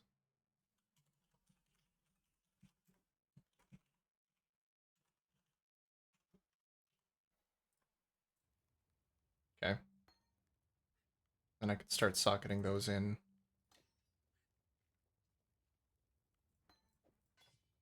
See if I can get actually some other blues, because I don't need these reds.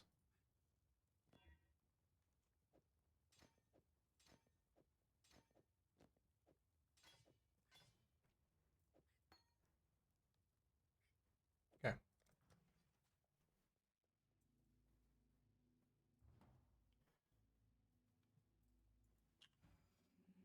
I gave away my heart with a promise all my life. I gave away my love for nothing. I could put a chest on. Why not? It'll slow me down a little bit, but I'm... whatever.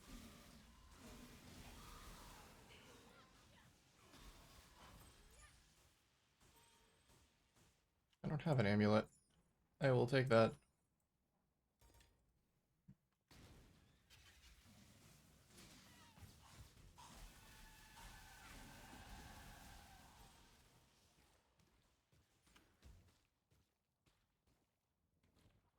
Can I make that? Sure can.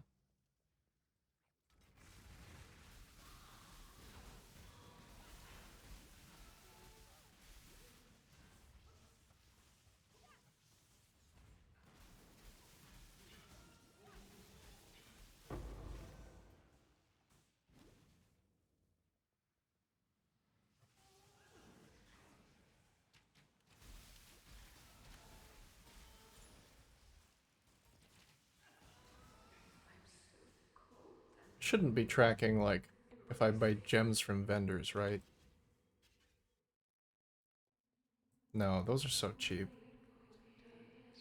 That would be silly. Tracking gem purchases and, like, vendor purchases for wisdom scrolls would be such a pain in the ass. I'm not doing that.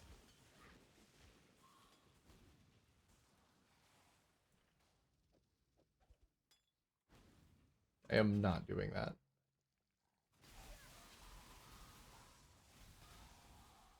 I should do, though, is, hold on. Swap my buttons.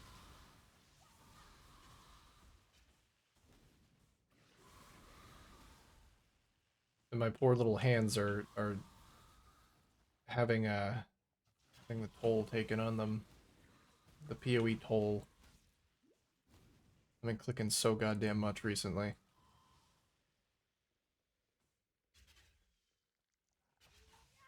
Need to do anything I can just to mitigate my clicking. Which is great that this is an Ignite build. Or it will be. It'll be very comfy. I'll have little Ignites going off everywhere, little pro lifts. Just a little pro lift as a snack. I have so much I wish to share with you. There you go, perfect. Just in time. This is love's true face!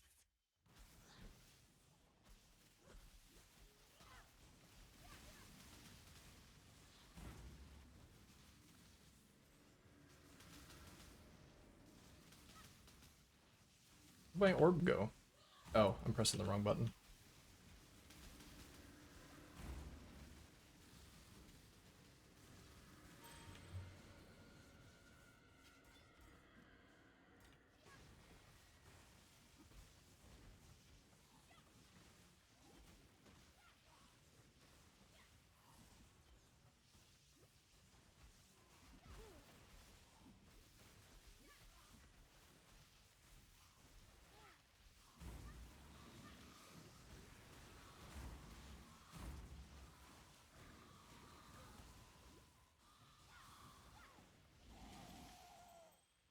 Poor fishwife. 'Twas I'm in the Diablo habit of picking up everything that I nice see. to see there's still some Like, life why did I pick on up these this frozen swords? continent. There you go, cold res cast speed. Nice little guy right there.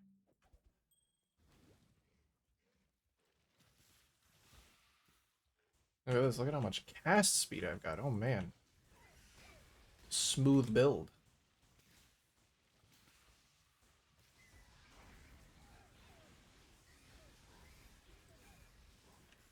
Oh, I can actually socket in these guys too.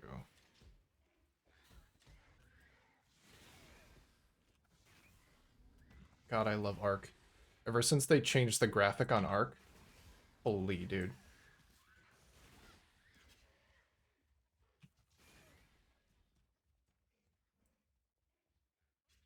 There aren't that many more satisfying skills than just slinging an Arc into a pack, watching it jump around.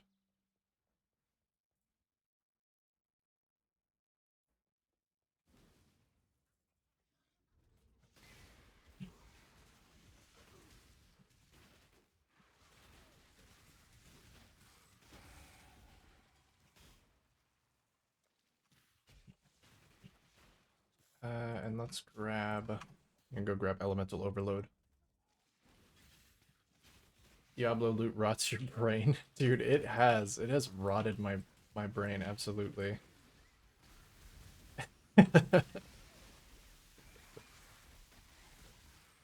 They paint even the most useless legendaries in the most neuron activating colors. Yeah, it's so weird. I keep like I want to call them uniques because of the way that they drop in Path of Exile. Because uniques in Path of Exile, I mean they still drop pretty frequently in the end game, and a lot of them are kind of garbage. But that's just the nature of power creep in Path of Exile. That like a lot of items are not going to see use. But yeah, like, oh, legendary. Oh, but I've got 20 of them. And like one is I've got like them under my car, holding them up, like propping up my old car in the driveway because I've got some over here. I've got piles of legendaries. It's like that SpongeBob meme where he pulls back the wallpaper of the house and it's like a bunch of diapers, but it's just all legendaries. That's how it feels to play Diablo. I Hmm, barely they're recognize over this here scent. too. Hello, Yarmore. Good afternoon. How you doing, my friend? You've arrived to the diaper conversation. Welcome.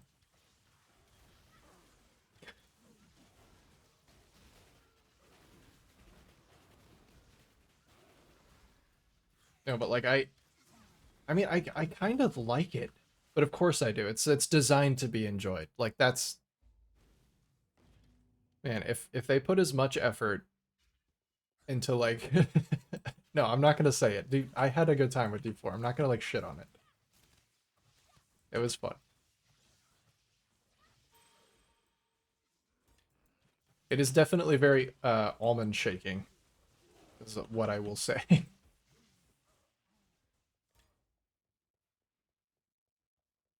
Glad they at least yeah, I mean it feels better to drop loot now. There is still definitely like way too much of it because you can't filter it out, but it's better. It's better. It's way better. Sorry, Oak.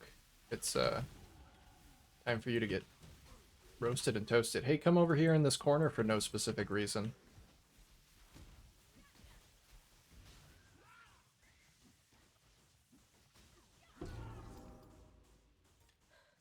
This land has no time for avaricious little despots like you, Oak.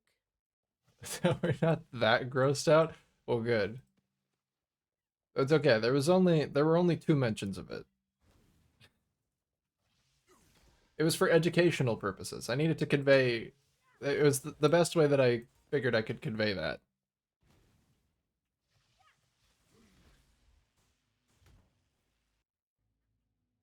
Talking about D4 loot, that's pretty gross. Yeah, I know there should be a content warning on that. I'm sorry.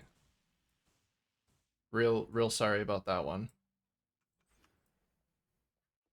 I'll be better.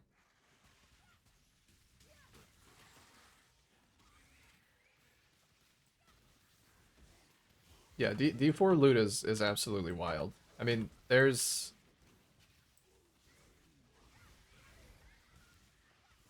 I guess it's up to it's not really even up to GGG like what kind of it is up to them what kind of loot drops, but it's not up to them how it's painted.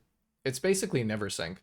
Like everybody who plays Path of Exile has never synced to thank for not having completely dopamine receptor frying colors and sounds in the filter. Like, man, I love a good tink, but it doesn't happen frequently enough that I feel just burnt out.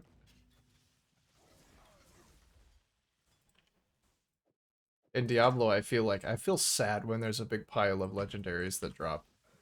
Or I just feel nothing.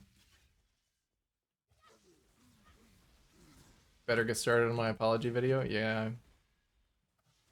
Damn, canceled already.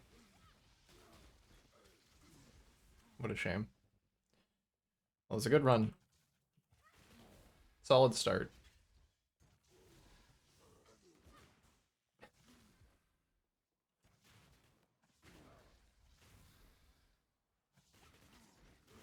Yeah, I should. That would be so funny. Us. Like I put out one Diablo video and then I issue a public apology video. Uh guys, I have something really serious to talk about today. Um I'm sorry that I have offended some of you. I know that what I did was wrong. I will I will do better. And you know what? I'm taking a step back from streaming and video making and I'm going to think really hard about what I did and how it has affected people. And I won't release any more D4 content in the future.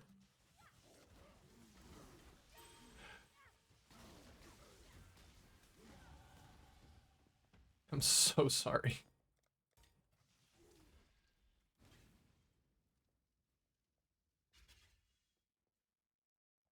Because PoE uniques are not generally better than rares. Yeah, and there's just so many of them.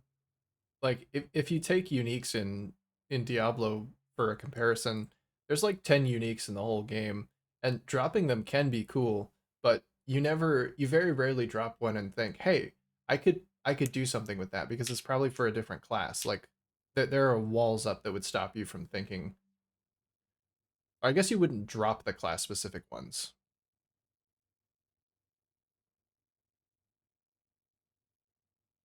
Well, that's an oh hey moment. It's not the end all. Yeah, but the colors in Path of Exile are just like better. Once again, thank you, Neversink. There's just not as much.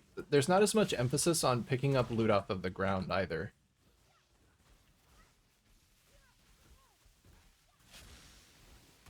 Which I do kind of like in Diablo because it feels like there's a reason to play the game.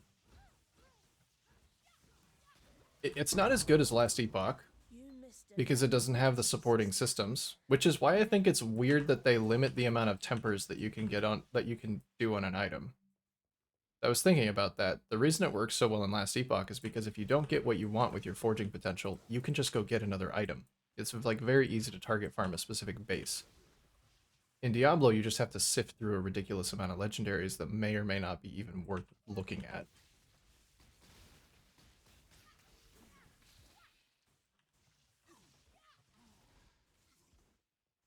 Well, and D4 legendaries are made to be better than rares. Well, yeah, I mean they are, but also they're kind of like the rare of the game because the uniques are functionally the same as uniques in Path of Exile, where they drop with set stats and like they can be upgraded, but they can't be changed, they can't be personalized.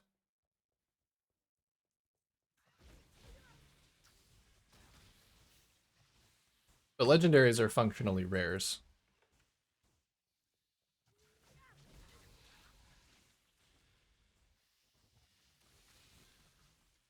And I mean, with the multiplicative nature of Diablo 4, it makes sense that being able to tailor an item to your build is going to be stronger than not being able to do that, unless it has a very specific mod you actively want to build around, or is stronger than a legendary. Because if you want to enhance a certain aspect of your build, you want as much of like one stat as possible, which you really only get from legendaries. Oh my god, these spiders are fucking cracked, dude. What are you guys on?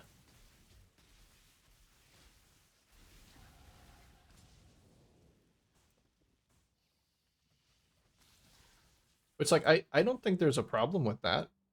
I think especially in Path of Exile, it's nice to know that there's always there's probably going to be a rare that you can put on your build that's going to be an upgrade to the generic unique that you're using. It's very good and aspirational. Uh, Diablo doesn't currently really have that because you reach the cap on items that you can drop and temper so early, and then it's just masterworking. So there's never like a, oh shit, I hit this very lucky craft, because the crafting is actually not that hard to get past, and then you're just masterworking. That's my biggest problem was that I didn't want to just grind pit and upgrade my items by 5%. It's much more fun to me to like craft a new better item.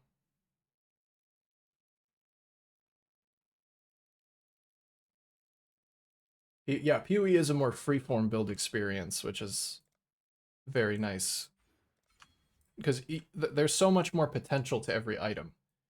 I guess it's not that you're dropping items for other classes because you can't, but that you're not dropping those items, so it feels like there aren't even as many uniques as there are. Because you can only drop 1/5 of the total amount of uniques in the game.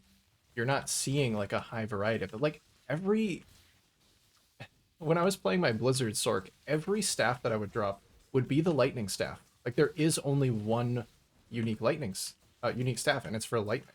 So I can't use that.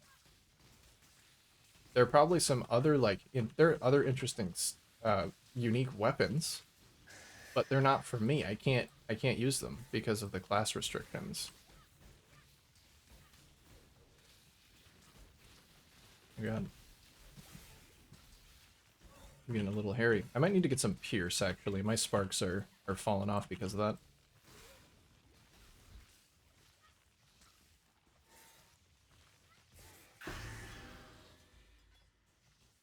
Okay.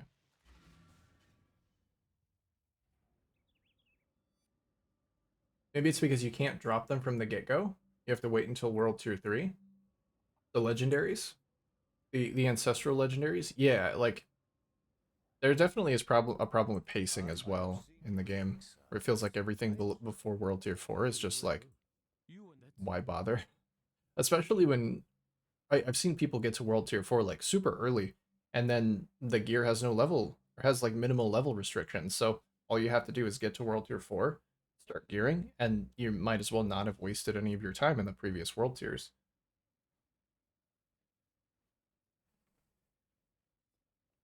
And when one finally drops, and it's shit, you're like, I waited all that time for this. Are you talking about legendaries or uniques? Because I mix those up as well, like all the time.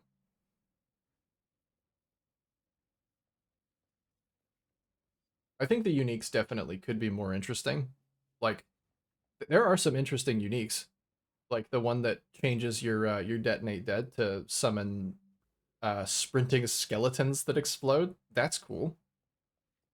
The ones that change the damage types of skills, those are cool. And you can combine some of them, like change your detonate dead to be the running skeletons, but then also make them spawn like pools of ick on the ground and make it a damage over time skill. That's a cool interaction. But that's like the one interaction that you get.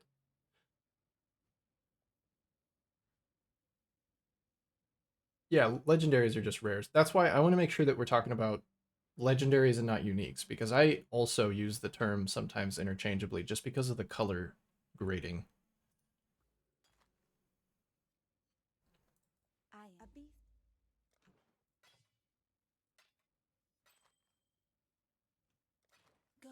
spirit. So I accidentally say unique all the time. You want to make your own ARPG ideas into a game? Do you have a background in programming? Have some ideas on how to make crafting more engaging and less of a slot machine? I would like to hear some of your ideas. What do you got going on in that noggin?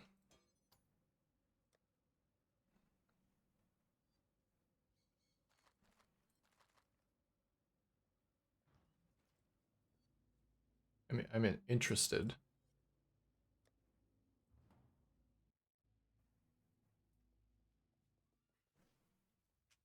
You started game dev programming, not art, study like 10 years ago, but had to drop out due to various mental and physical disabilities. Yeah, While we live, we dude, are that sucks that you couldn't like continue it. Was it something you really enjoyed? Farewell.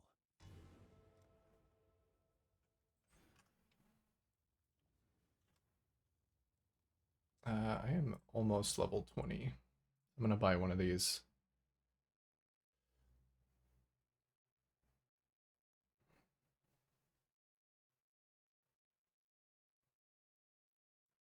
Try and get one for 3C. Yeah, you really enjoyed? I mean, if you would be able to get back into that, that'd be super cool. Oh, I'm being invited to a hideout. Game development is something I know nothing about, but when I see the things that people are capable of making, I think a lot of people take like game developers for granted. Like this is basically magic what these people do. It's so insane. So cool.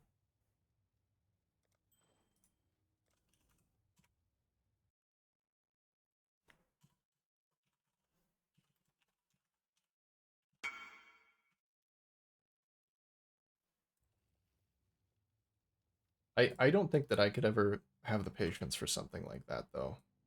That would be maybe kind of difficult.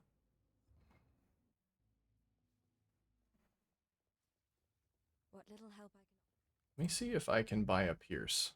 I don't think I can get it on this character. Goodbye. Okay.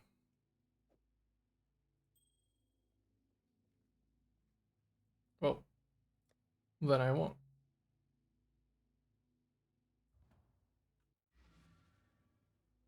Would I even have the dexterity to use it? Let's see. Let's see if it's even an option. Godslayer. I guess it's not that weird to say use a Pierce. Because you could always just mule a ranger.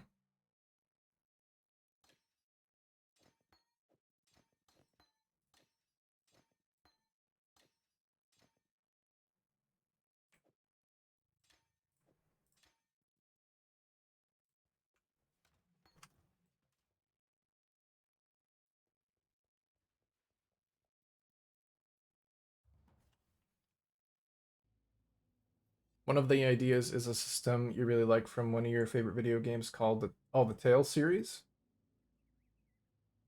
where the better combat reward you get is if you did the combat better and cleaner.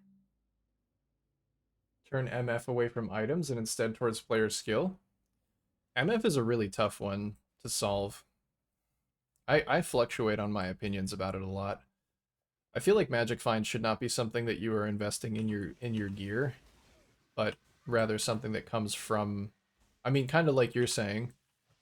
In my case, it feels like it should be coming from the difficulty that you overcome. It's really hard to have expression of player skill in a game in a fast-paced ARPG where preparation is king, because you don't want to take away from the gearing side, but that means that you're allowed to overgear content.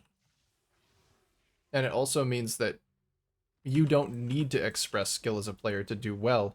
You just need to be really prepared. perfect dodges while not getting hit, you do get dangerously close to like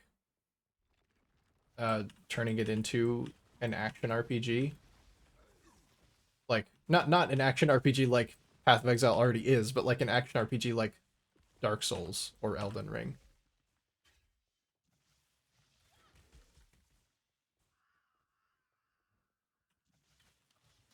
I think that could be cool though. I think that could be cool if done right.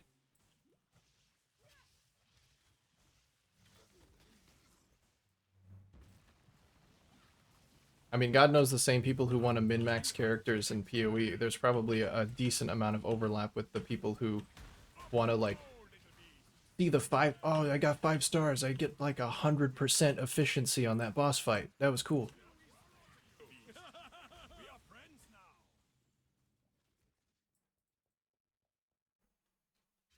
But yeah, Magic Find in particular is like I like the outcome. The outcome being that otherwise very expensive items are cheap and affordable, like Headhunter being a few divines this league. I know that's for other changes as well, but I think Mageblood was also the cheapest it's been in a while. Mage 4 Flask Mageblood was like 90 div earlier, which is crazy because it was 160 div like a few leagues ago. Like it definitely makes a lot of these items more affordable. So I'm not against like having Magic Find, but it just feels weird that you're trading power uh for Magic Find. People Magic Finding in like tier 17s I think is fine because that content is innately difficult, and so you have to like it's a reward to be able to Magic Find that. You have a competent build and then you're slotting Magic Find in. Okay. But like being able to Magic Find low tier content for actual ridiculous gains is silly.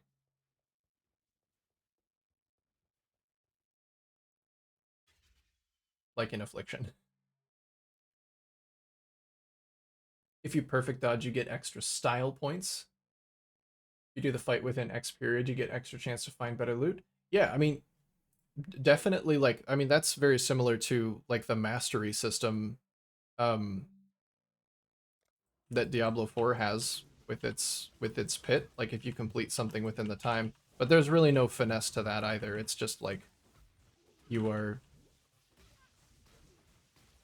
you're just going through linear This kind of kill disappoints me, elites really. same way every I time. actually like rats. Once again, I think it would be cool, but I don't know if the like audience of traditional action RPGs want to think that much about what they're doing and like the moment to moment.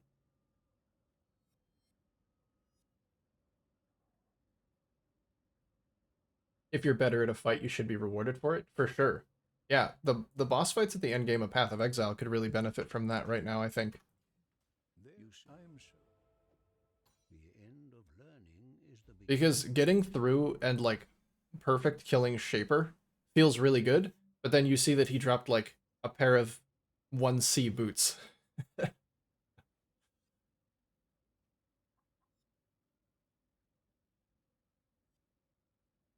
It's only going to be an added bonus, not a requirement. You want to reward good players? Yeah. Rewarding competent play is good.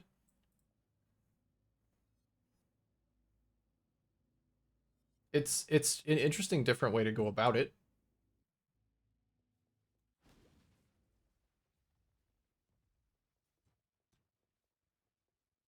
I just know it'd be very difficult to balance um like cuz uh, PoE players, a lot of PoE players want to take the easy road. They just want to make have a build where everything is automated. They want to press one button and they want the entire screen to explode.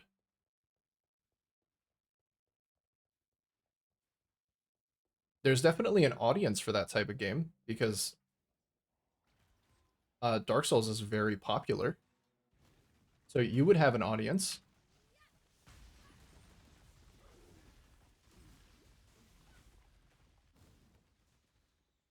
It just wouldn't be the same one that Path of Exile currently has. Probably.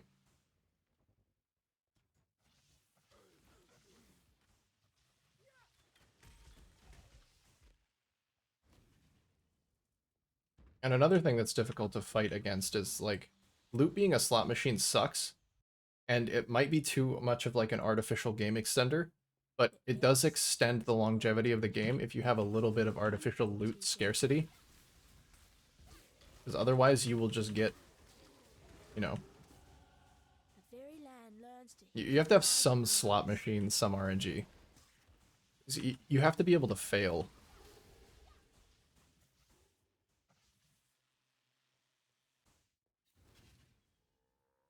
You know, Joe. Character action games. Yeah, character action games like Bayonetta and Devil May Cry, where every fight you got your little ticker that's going up. The music gets more intense as you do well and perform combos. That feels really good. If you could put in if you could put an actual interesting like crafting and progression item system into a game like that, I would play it.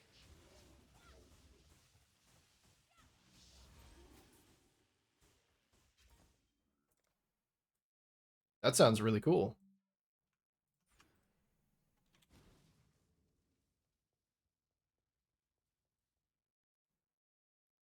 Gonna be a balancing act. It really is.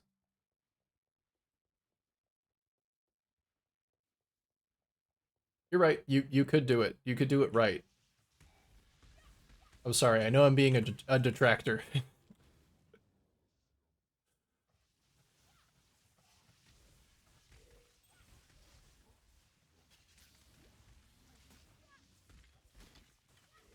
I don't want to be a naysayer.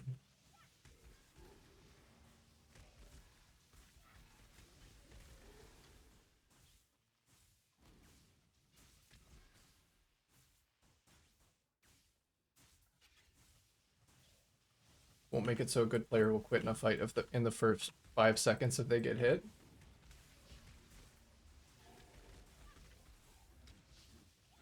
That's what I do. If the game gives me the option and I'm like going for perfect stars, I will just keep resetting the first 5 seconds of the fight. Even though that's really stupid because then you don't get experience with the rest of the combat. So I guess you would just need to make sure they don't have that option.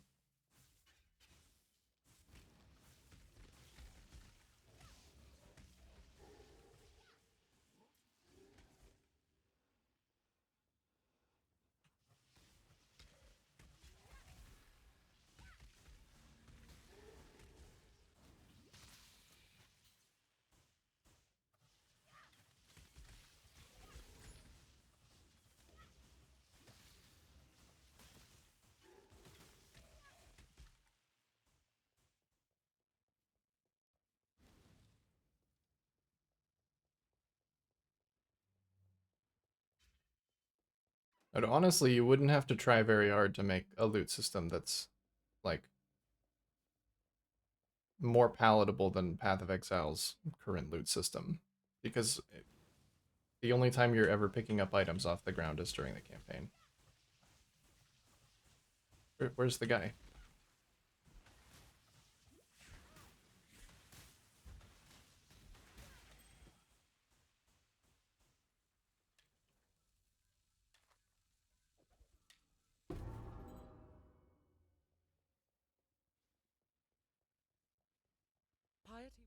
Piety was after a Yeah.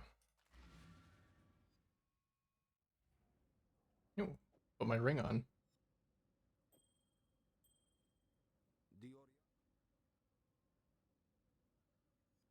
Uh, sure. Take some extra lightning damage.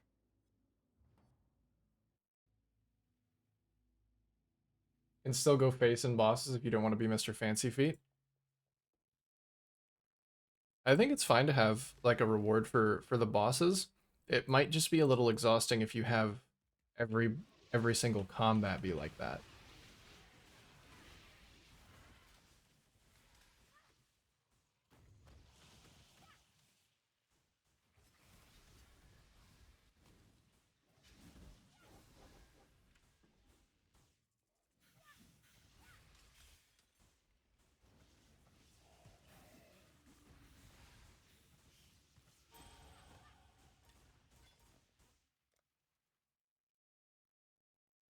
All right.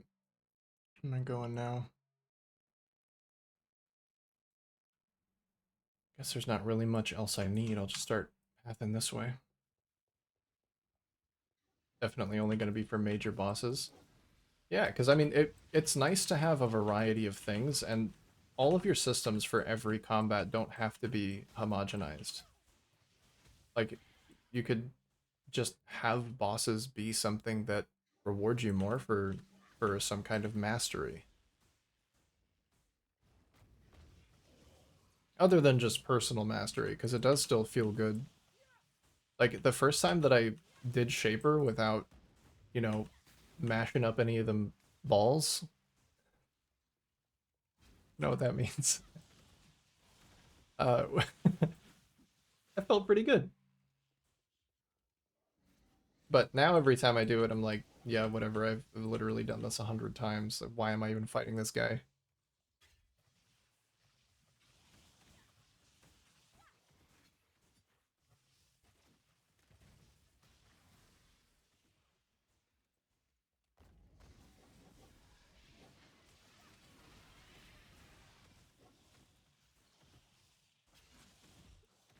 One problem I can potentially foresee with that is if you have a mastery system whereby you're given additional rewards for performing better.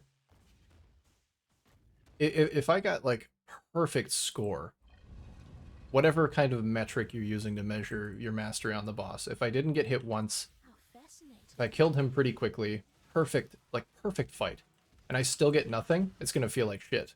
But if I do it perfectly and I get exactly what I want every time, then there's no grind.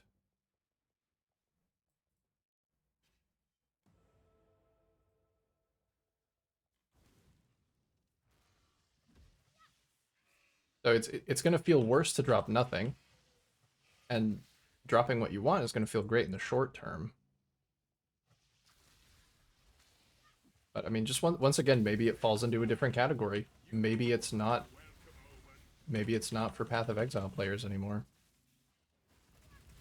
Do not worry, ladies. We are friends now. You are But captured. that falls again into like the artificial loot scarcity thing. Do you want loot to be more rare, just artificially, because it makes the game take longer to complete, so that people will spend more time in it and therefore spend more money? Rare anonymous gifts. That starts to get a little scummy. Or do you actually want to reward them for their mastery by letting them finish the game faster and hurting your overall profit?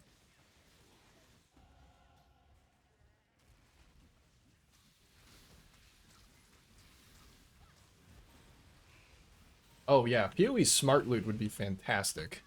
I really wish that they kept up with that. I honestly have no idea why they reverted smart loot for talismans. Smart loot for corrupted items is like one of the coolest things that they could have done, especially because talismans have so many different things that they can have. Like, they have corrupted implicits, they have random anointments, and then you have 6 affixes that you have to roll. Like, even with a smart loot system, finding a good talisman was not going to be easy. But for some reason, they just decided that that wasn't good, and decided to relegate talismans to being all hidden by filters and only being used by like the top 1% 3-rat crafters. I don't get it.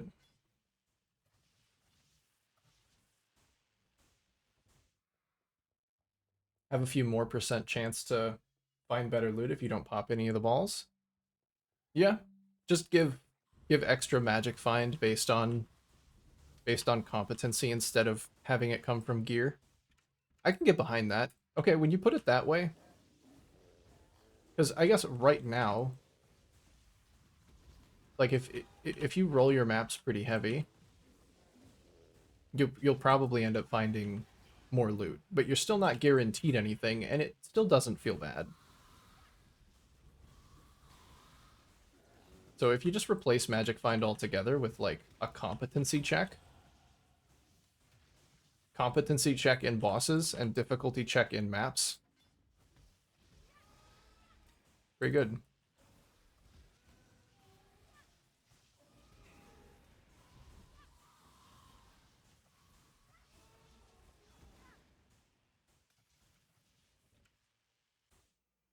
Maybe these style points can make rares have more synergistic mods.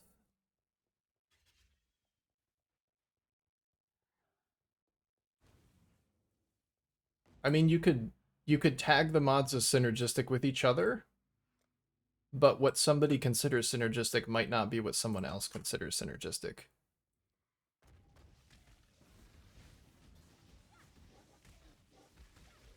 Maybe if you could pick your mods?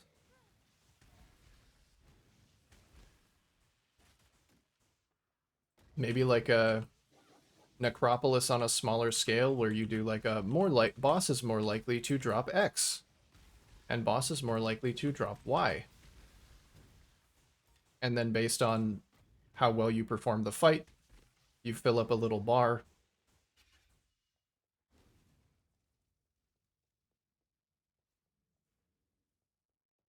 The more style points, the more smart the loot.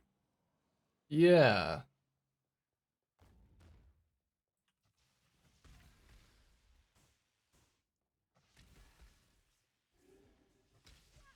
I don't know. I mean, most of that would probably work out fine, but for certain builds, it just wouldn't work at all. I guess that's already true of smart loot, though, and the game is built around trade. So if this hypothetical game is also built around trade, then more smart loot would also be more better, as long as you understand how to sell things. And there's actually, like, an active player base that are, engaged in the trading. Which, really? Like, you could do so much better than Path of Exile's current trading system. How many people are engaged with this trading system day to day and how much it sucks?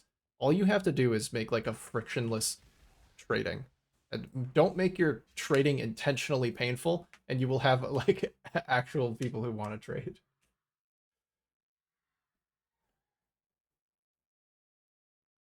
Maybe a table in your hideout where you can slot things in, where every smart loot leans towards those. Yeah, like Harvest has that increased chance to roll similar mods, except you pick the item.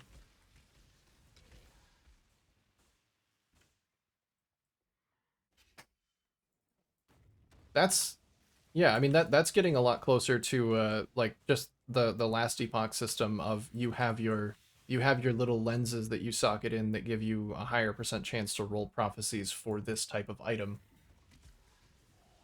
But like on a more specific scale and maybe more globally, so that every item you drop has a chance to have those mods. That's awesome. I love deterministic looting. I love when I feel like I have control over the things that I'm dropping.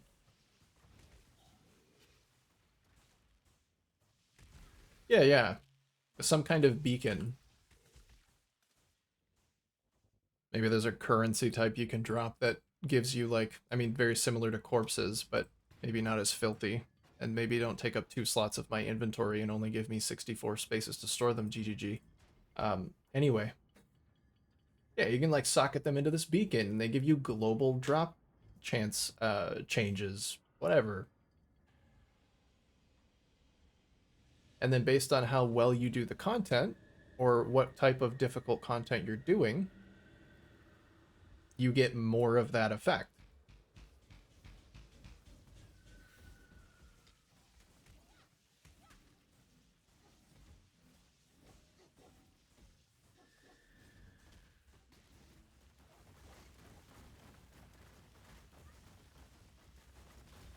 I hope you're writing this down.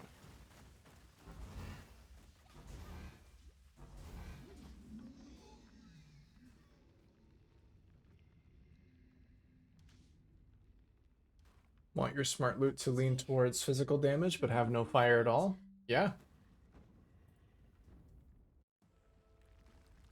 That would definitely be better than just like global smart loot. The example that I can think of is what's that ring called? Black Flame. Because Black Flame is weird. Black Flame is weird because it makes enemies take chaos damage when you ignite them, but you don't actually deal chaos damage. So like you want to be scaling fire damage, but you also want to be scaling minus enemy chaos resistance, which normally would seem like anti-synergies.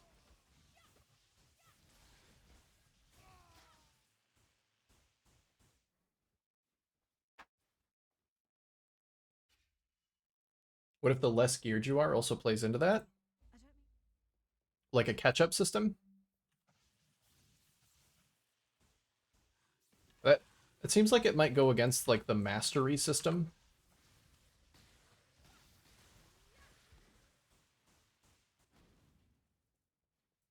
Because if you're less geared, then you're probably going to do poorly on the mastery checks.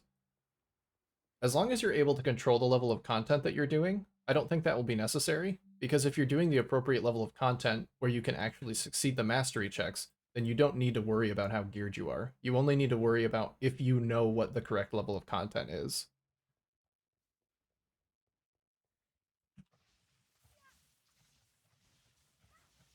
Last Epoch does do a lot of things right.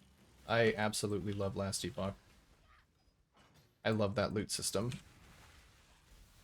And I do hope that some of that stuff, you know, inspires. I mean, it's all good, right? It's all gravy. Last Epoch being out there with good ideas, uh, Diablo 4 being out there.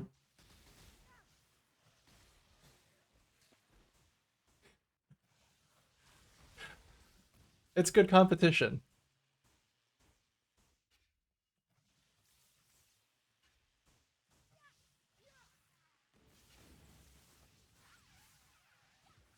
And you know what? Even though the top end of Diablo 4 gear, I will say this: the top end of Diablo 4 gearing is not as exciting, but like the middle ground of Diablo 4 gearing is actually really engaging and fun now. Like I finished my items very quickly, and then I was just masterworking them for small 5% increases, which is not fun. But the actual tempering and like you know, you get the aspects you want, you go hunting for greater affixes. You can't really hunt for them, you kind of just have to hope that they drop. But that's really fun. PoE doesn't really have that. Like there's very little that you can do if you are someone who doesn't have any currency to craft interesting gear.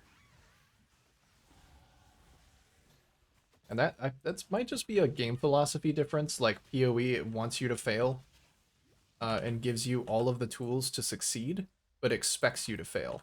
Diablo is like, here's all the tools you need to succeed, and if you fail, you're doing something really wrong.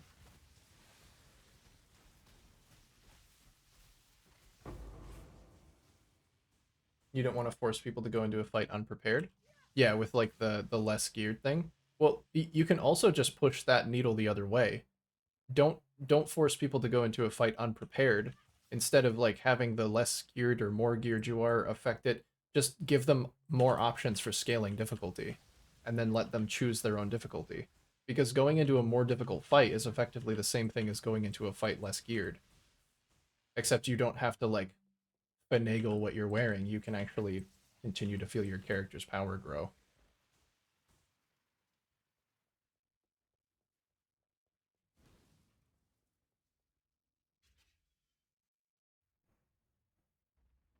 Personally, you would love that.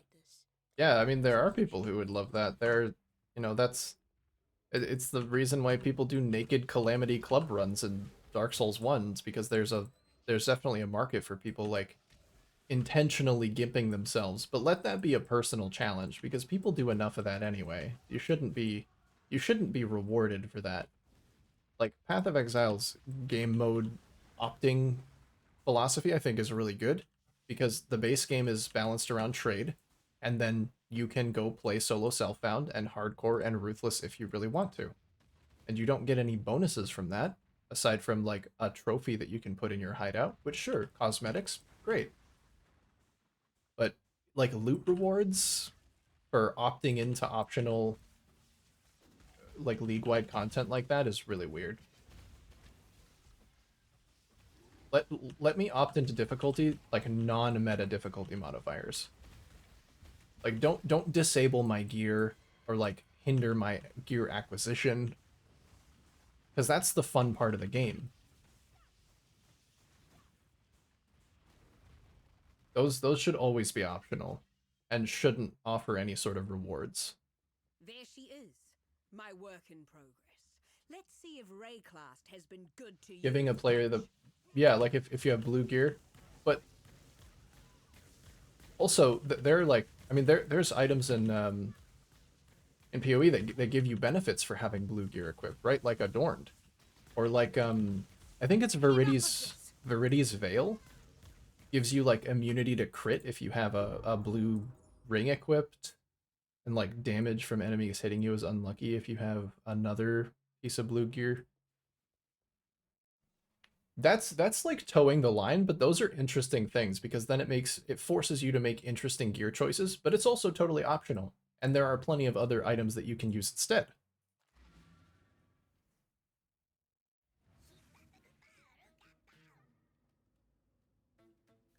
It's a shame Last Epoch just isn't finished yet. Yeah, but you know what? It's something to look forward to. I am so very excited for the next time that I get to play Last Epoch. Which I don't think will be that long, because, you know, they're doing regular season changes. And I believe in the next one, they're planning on doing, like, some catch-up system or change to corruption so that you can have multiple characters and not have it feel like ass. You did that exact run once with the Calamity Ring Naked Club run. It was a horrible experience. Yeah, I bet it was. But that shouldn't be the norm. If you want to do that, then that's great. Like, there are like people who play hardcore ruthless solo self-found in this game.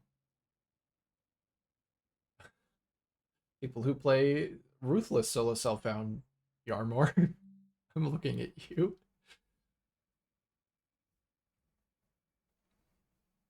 And that can help the longevity of the game in like a non-artificial gear scarcity because you're intentionally opting into it kind of way. General Grievous Talakota.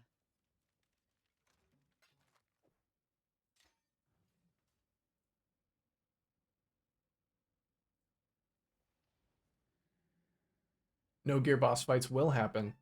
I don't know if you remember Yarmore. I remember it because I watched it for like an hour straight. I remember Ben fighting Awakener 8 Cirrus with a one-ling lightning tendrils, and it took forever. But it was a fun personal challenge that he underwent, and it was very interesting to watch. Like watching that is so much more interesting than watching someone with like 100 million Uber DPS just deleting the boss in an instant.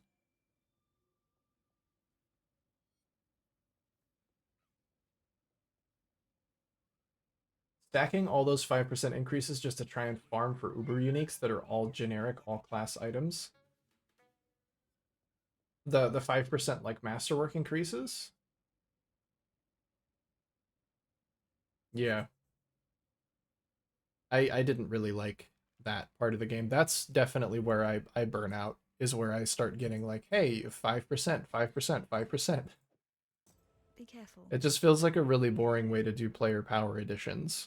I would like to be able to more deterministically find greater affix items.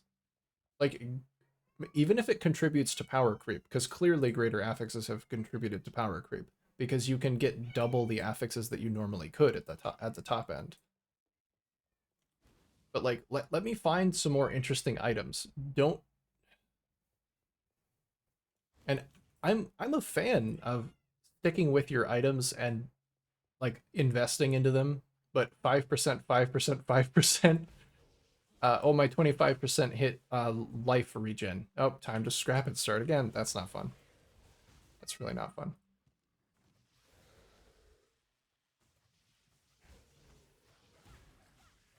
Look at the guy who just beat Uber Elder at level 28. Yeah, that guy. That guy's a hero. That guy's my hero. Do I have... I may have a cat screaming. Hold on. I'm gonna go see... I'm gonna go see if Cat will come in here and lay down.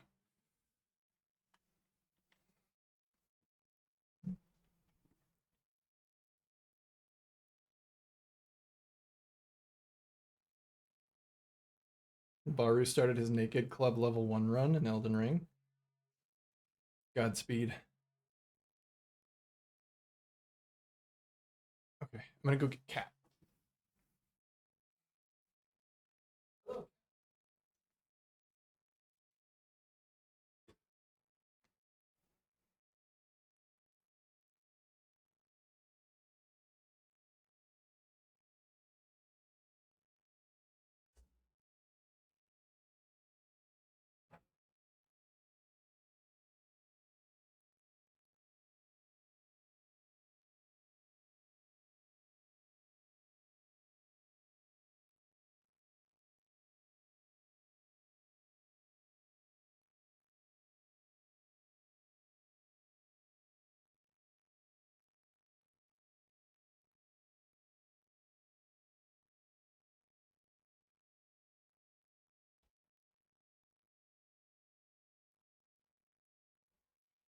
Come on, Biscuit.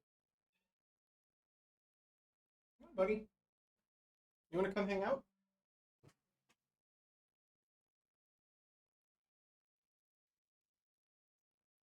5% increase is fine if it's the item you made yourself, or if the item you made yourself is 5% better than what you have right now. Yeah, like, and in PoE, I'm more than happy to take a look at Path of Building and see that I'm getting like a 5% damage increase. But it's probably because I'm replacing a piece of gear, and it feels better because I'm like, bro, yeah, I know you have a lot to say. I know. I know you have a lot to say.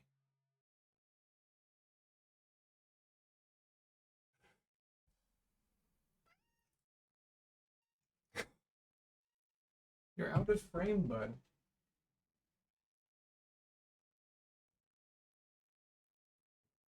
There you go.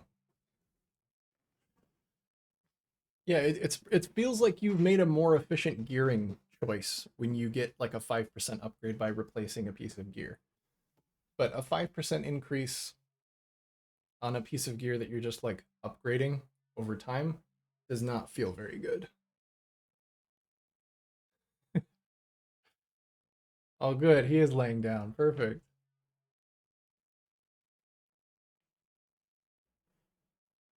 Here, you want your little guy?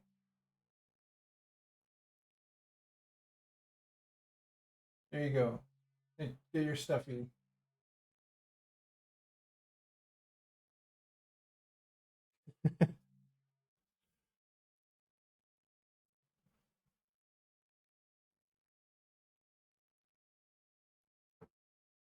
Like you craft an item that's 80% ideal. Yeah, you get closer to your perfect item. In Diablo 4, it feels like I got my perfect item almost right away, and then all I'm doing is increasing it by 5%. In Path of Exile, what happens is this is why RNG is kind of good, even if it is artificial. Like, with 6 affixes on this item and so many different affix tiers and so many mods that I don't want, I'll probably end up aiming for like 4 really solid tier 1 or tier 2 affixes, and then there's room for improvement. I could make that item 50% better if I really, really wanted to, or more with like corrupted implicits and synthesized implicits and catalysts, and there's so much stuff.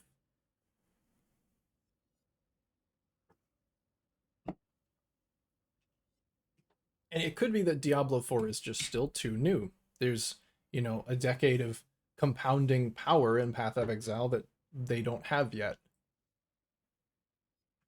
Maybe they just haven't had the time uh, to like put that stuff in. And given 10 years, the game would actually be quite good. I don't know.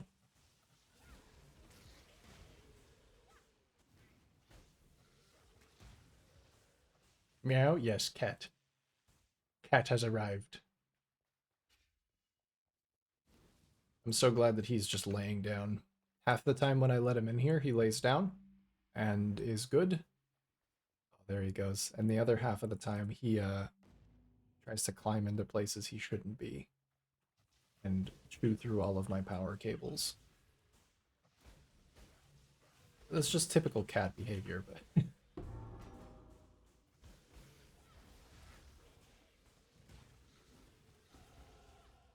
27. few more levels and I can probably go fight Azaro, get my Ascendancy and switch to Ignite. Masterworking is definitely the part of Diablo that could use the most work right now. Yeah, and like they did just add the tempering system, which like I said is pretty cool. Oh, he's running around with his little toy. It is very cool. And like, you know, masterworking was something they already basically had. So the addition of the tempering system and then on top of it you get masterworking, that's fine. I wish the pit was a little more interesting. I realized when I was making that video just how few pit bosses there actually were. And how the pits themselves, just like there's no variety. At least in Nightmare Dungeons, you get modifiers. It's a very small list of modifiers, but sometimes you'll get like more shrines or more gold. That's something, but the pit has nothing. It's just this is getting more difficult and no more interesting.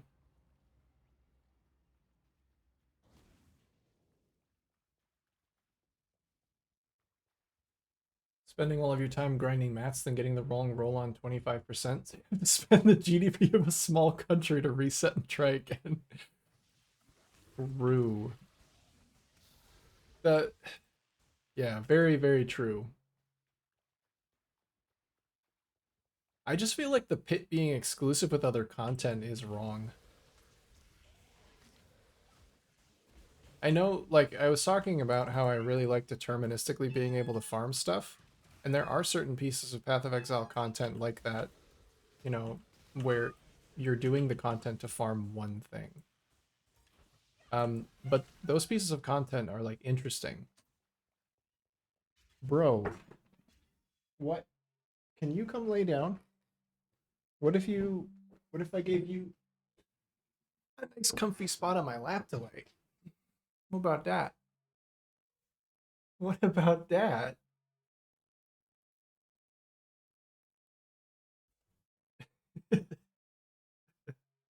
No, can you stay? Why are you like this? What if I just give you a nice little... Here you go. Was that comfy? Is it comfy for you? I totally forgot what I was saying. Oh, he's going.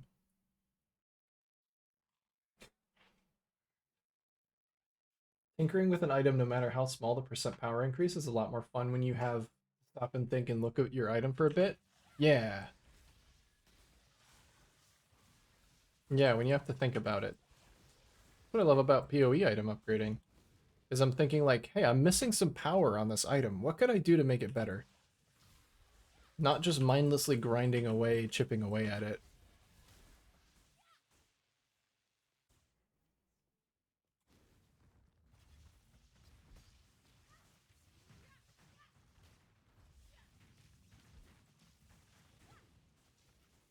Rather than button push and it's 5% better. It is a lot more exciting. Once again, Path of Exile does have a lot more evergreen systems than Diablo, and they compound, so like there's a lot of different cool things that you can do to a single item. Oh, hi.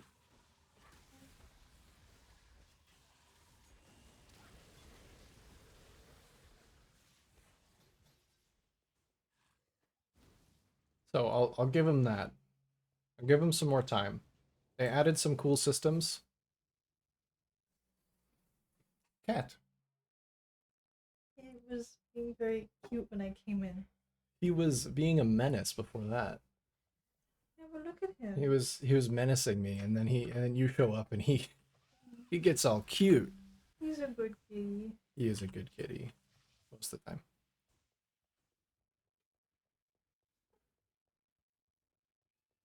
No one gets excited using a blacksmith whetstone on an item? Yeah.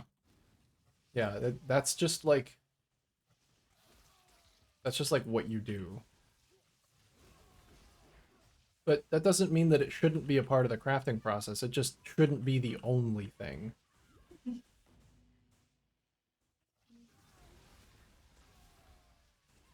But like the chase for the perfect item is also, you know, part of that. And it just shouldn't feel like busy work. Masterworking feels like busy work right now. Blacksmith wets like blacksmithing an item or even perfect fossiling an item doesn't really feel like that bad. And I think it's because of the relative power increase that you get from it. Like getting an item from 20 to 30 quality doesn't make it that much better, but by starting on a crafting base that's 30%, you like that's one thing closer to having the perfect item. Even if you probably won't ever have the perfect item because it's very difficult.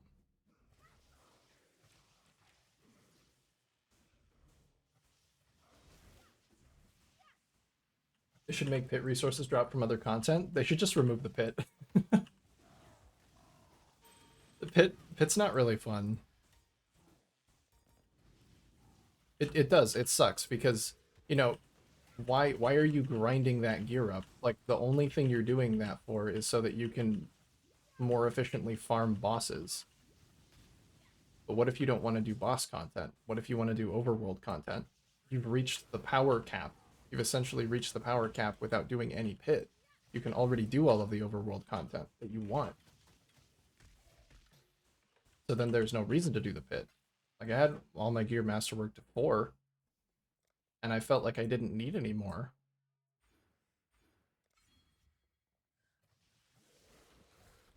So if bossing isn't your cup of tea, there's just really no reason to even go into the pit. So I can't continue to upgrade my gear with the content that I want to do. Which is fine if there's a bunch of different content to choose from and you can upgrade your stuff in different ways and buy the stuff you don't want to do from other people. But there's like 10 people playing Diablo 4, so I can't trade with anybody. I don't know, like, what's wrong with me. I had fun with Diablo 4, and I just can't stop shitting on it. I get it. I like when people say D4 bad, I'm like, well, that's the pineapple on pizza thing. But also, it's kind of fun.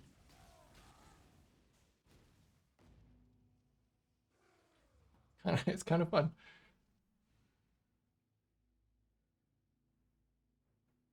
Let me get some while grinding glyph XP. Glyphs are another problem child though, because you have to do nightmare dungeons to get them. Like you have to do nightmare dungeons to get your glyphs up, but glyphs are so important. Goodbye. Maybe don't remove the pit. Maybe glyphs don't have to be a problem child, but just make that content a little bit more interesting to do.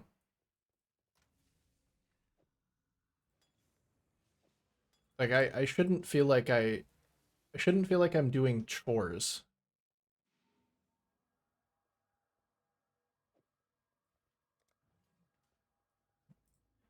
Oh, it's time to get my glyph XP up.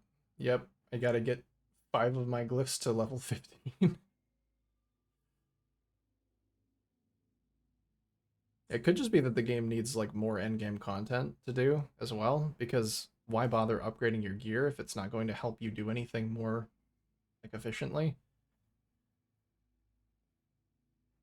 If there was a lot of good stuff in the endgame to do, then it would be better because it would feel fine being like, okay, I'm gonna go get like 25% stronger from the pit so that I can go do this thing.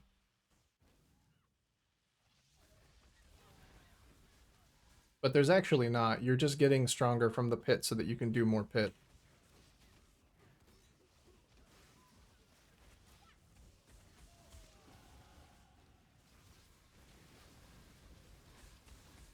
Oh man, I'm gonna go into the pit. I'm gonna get some pit resources so that I can get stronger from the pit to go do more pit.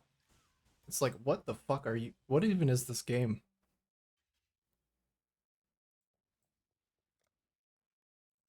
I'd love to see the insides of this spell.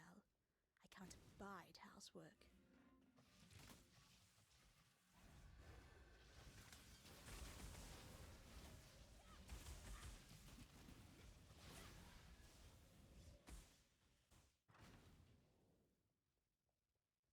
All right, what level am I? 29. I'm feeling pretty strong. I could probably go do lab.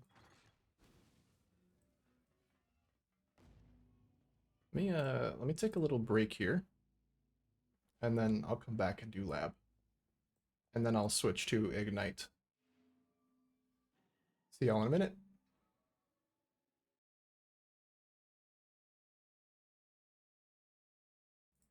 Oh shit, I was gonna make a BRB screen. I didn't do that. Oh well. This is what you get. And you're gonna like it.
All right. Hello, gamers. I have returned.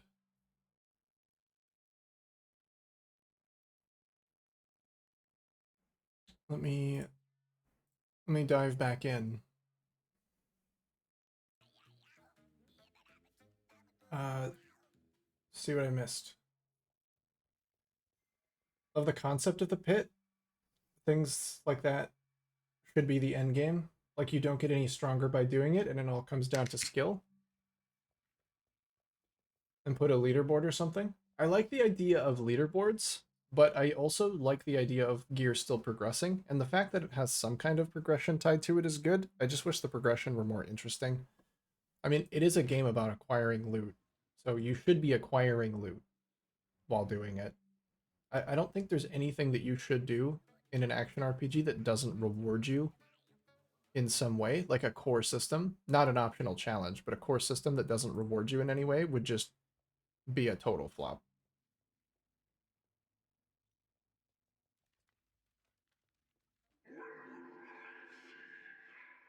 This is what it was in D3. It goes from tier 1 to 150, but boss quantity doesn't increase after 90, but anything after that is just to go as far and fast as you can. I actually really like crazy scaling stuff. I mean, I guess there is Delve in Path of Exile, and that doesn't, like, you do start seeing more cities and stuff. It just feels weird to not be rewarded. I mean, I guess that is also just an optional challenge. Like, you don't have to go that high. Within these walls, the Lady of Justice doth preside. All right, let's go get a Zaro. Prevail.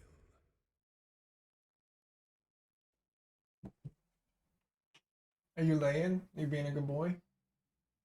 He's finally calmed down. I'm a big fan of chat pop-ups, though. Even though I mostly play solo, I really like all of the integration with like seeing, oh, this guy delved to the Shitstained Steve is back with the deepest delve ever. Like that's fun. People dying doing Valdo maps, that's fun to see. Big fan of chat pop-ups.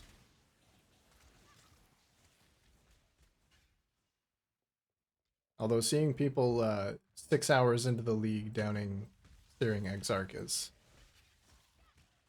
something I try my best to just ignore.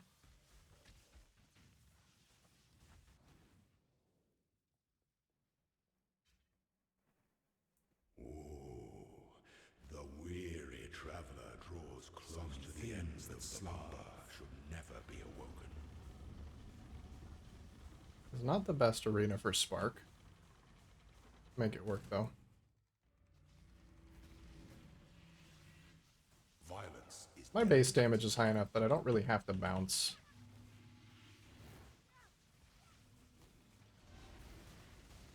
Oh, I think that was also the DR gargoyle.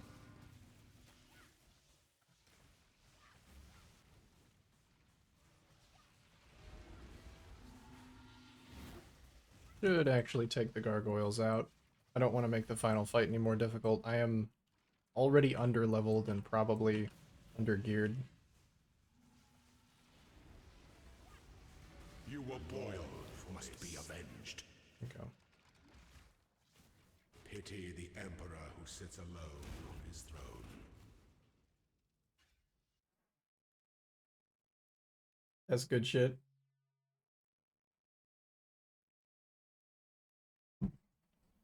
I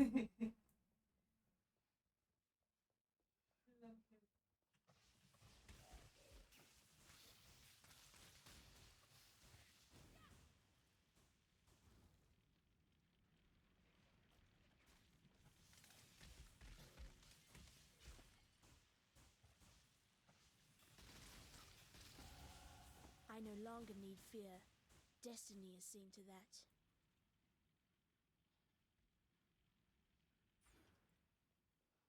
Guess I won't need chance to ignite after this. Just get some effect.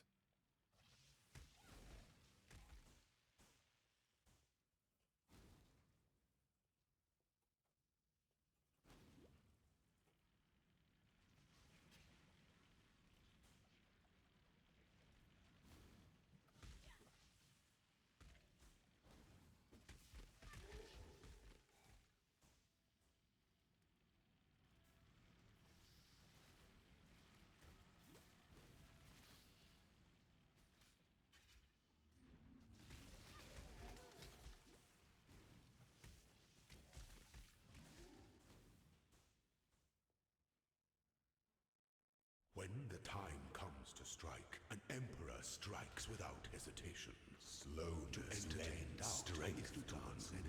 Alright, Azaro, chill.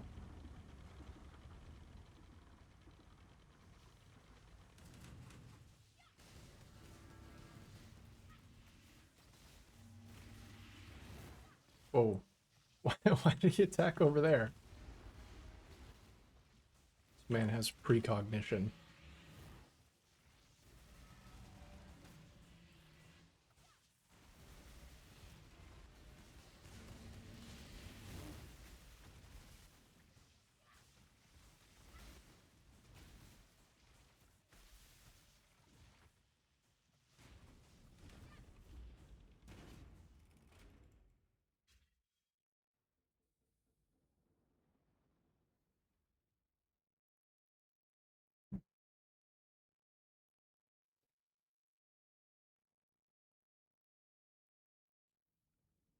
The pop-ups do kind of highlight the power creep, though.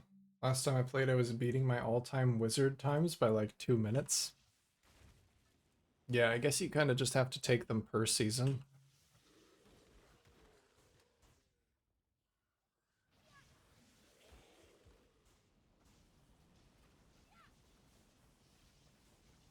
I don't think there's anything wrong with power creep as long as it's, you know, done in an interesting way. Like, I don't want to just power creep up in pure numbers. I want power creep to happen with, like, additional interesting mechanics.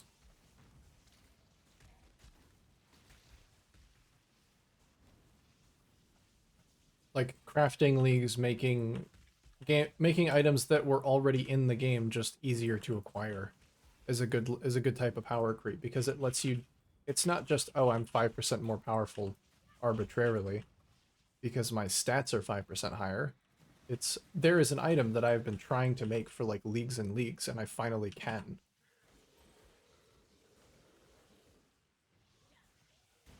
Specifically not talking about Necropolis using this example, even though I wish I could because Necropolis is kind of a flop. I don't know. I'm going to talk about how much I hate Necropolis again while playing the league.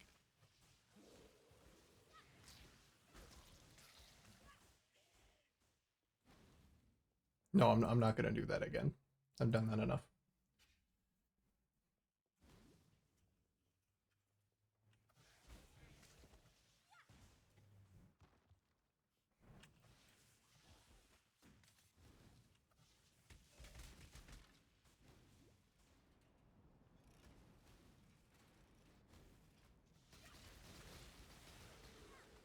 They tried something new.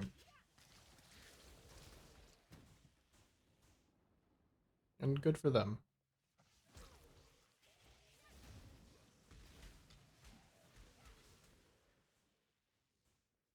But I mean, that's the great thing about PoE is in 2 months it will be something else. And it probably will be something really cool. It's crazy to me that they saw a tower defense game and were like, let's do that in this fast-paced action RPG, but they did. And it's a core system, and it's not even bad. So you never really know until you get there.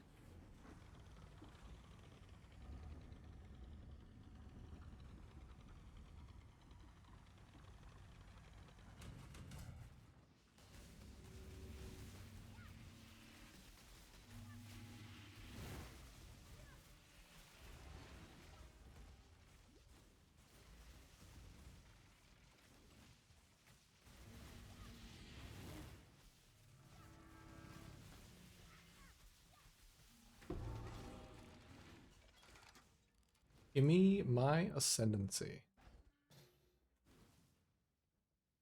Man, I have not played an elementalist in years. Alright, we can swap to ignite now.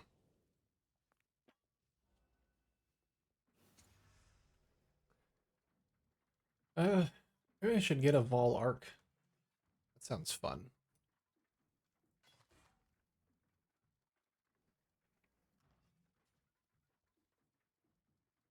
I'm also gonna need to get some different skill gems going.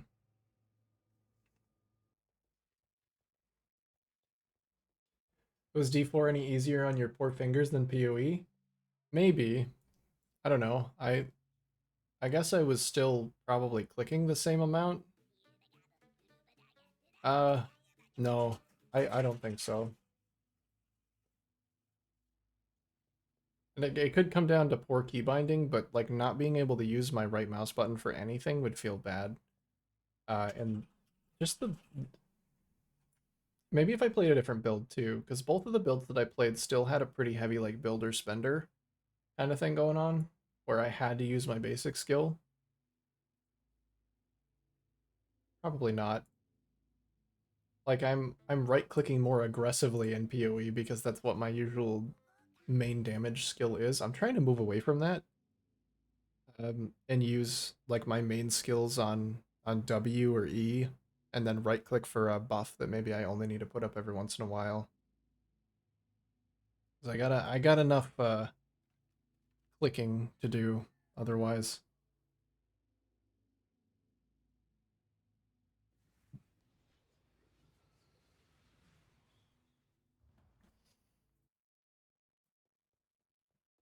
All right, Lily, I am going to need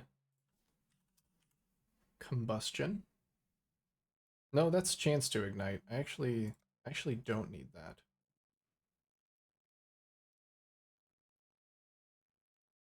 What do I currently have? So I don't want conductivity.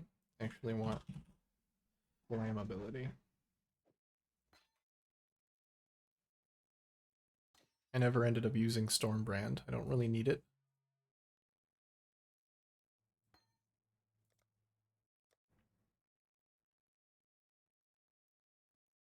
So we have arc. We have probably just like some added flat damage. Use the same ones that I've been using here.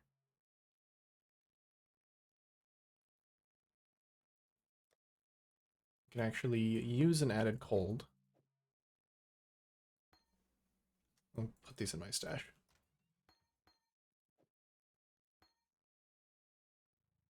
Yeah, combustion is great for a secondary skill. And actually, thank you for saying that, because I can get a wave of conviction to start applying exposure as well.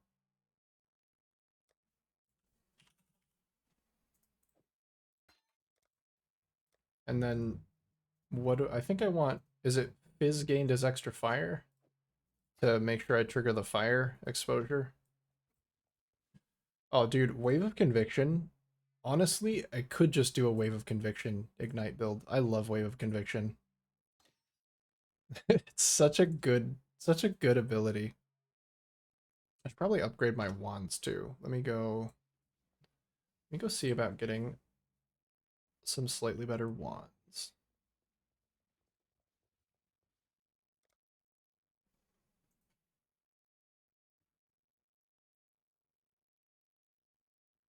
But I also really like arc.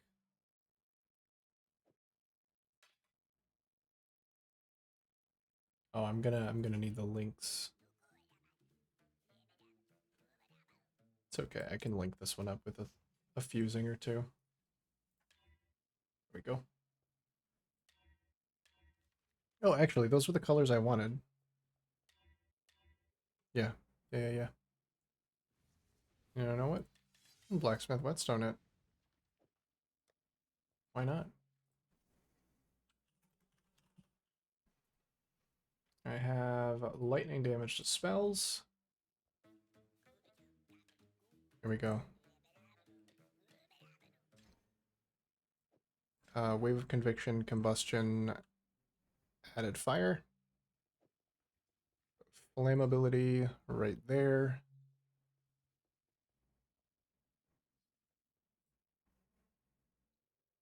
Arc, added lightning, added cold. I should probably get some scaling as well.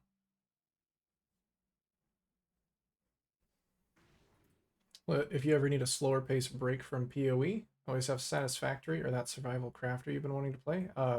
Abiotic Factor. Yeah. That does sound fun. Satisfactory is still a ways off. Or Baldur's Gate. Yeah, we do need to finish Baldur's Gate. We're like really close.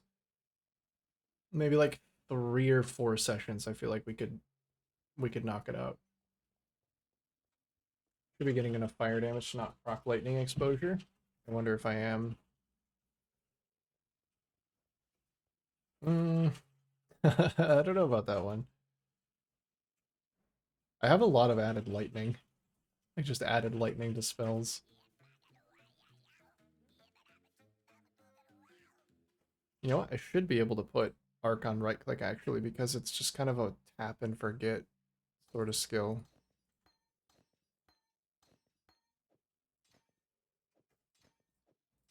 Okay, and then let's go grab one more thing from Lily.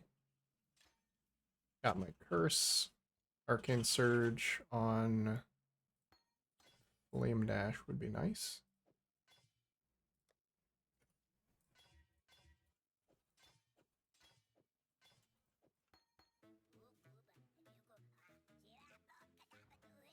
I honestly might not have enough fire damage to... Yeah, sometimes I'm just going to end up applying lightning exposure because all of my added uh, lightning damage to spells right now. Abiotic Factor is such a wild game. It sounds like it. Sounds like a really interesting take on the survival genre. I am intrigued. Wonder if I can craft a little bit of added fire to spells. Just a little. Nope. Can't.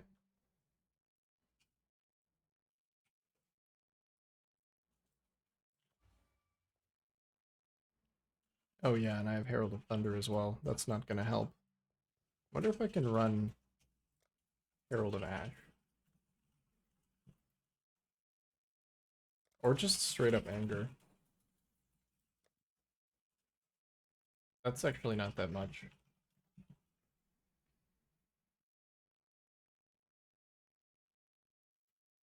Oh, right. Herald of Ash is just Fizz as fire. Okay. Never mind.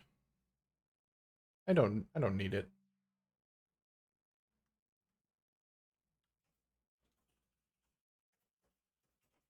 Played through the first sector. It's a lot of fun even solo. Has that Dark Souls type map design where everything wraps around back into shortcuts. Yeah, I've seen it. I've seen a little bit of it where you have like the different sectors connected by the trams that you can eventually unlock to travel across the map.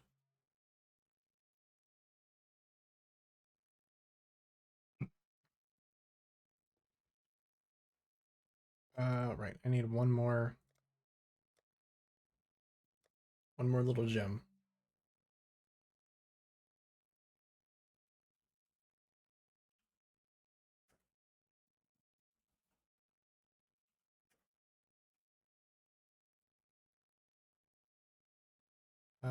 Probably wouldn't be worth doing controlled destruction. Well, maybe it would be. I'm not actually hitting that frequently.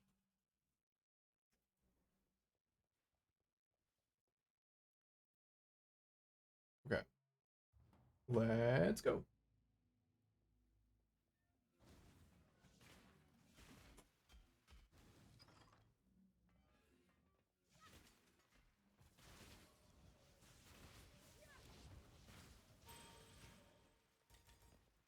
I'm probably still doing a decent amount of damage with hits. Oh, uh, hold on. Cruelty. That's a good fourth link.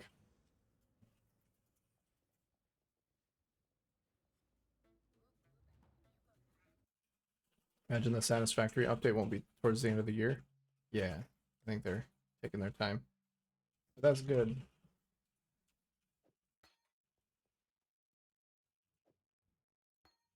That's very good. I like that. And I could probably get more out of it if I did this.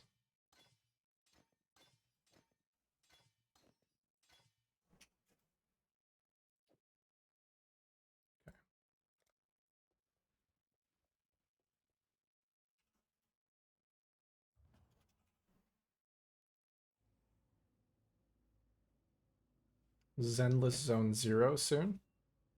Is that that Weep game? Like Space Genshin? No, that's Honkai's Star Rail. Never mind. Sounds like a weeb game. Yes? Okay, I guess it still is. I was thinking of a different game.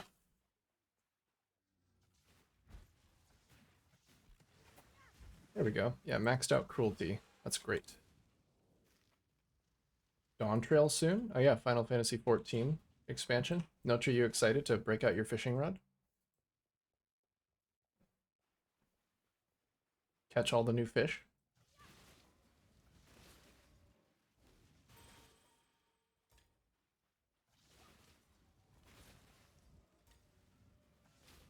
And maybe I should still do this on there. It's just gonna feel better over a longer period of time. Oh, it is Space Genshin. I don't know how to keep up. I don't know how to keep up with all these weeb games.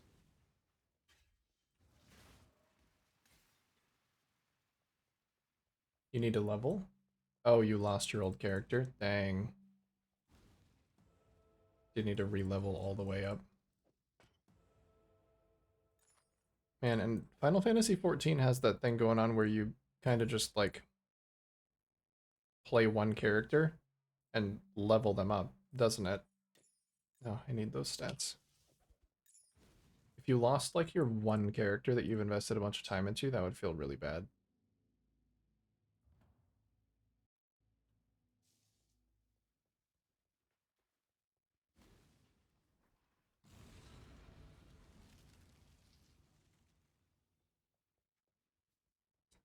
ZZZ. Oh, it is. It's their third game. Or at least from the same developer. Well, cool. I couldn't really get into Genshin.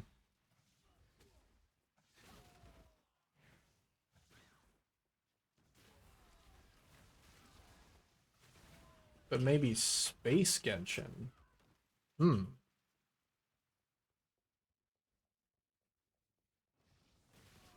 I feel like I would just get burnt out of a gacha experience like that.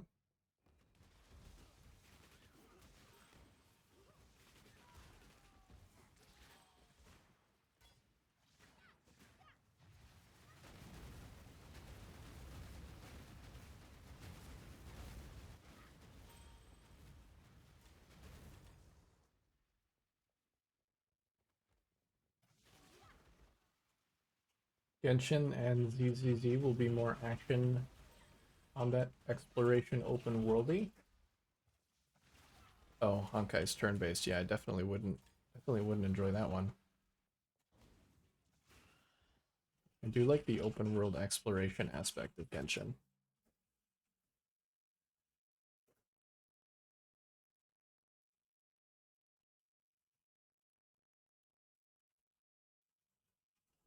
The numbers sucked you into Genshin? Are you sure that's what it was?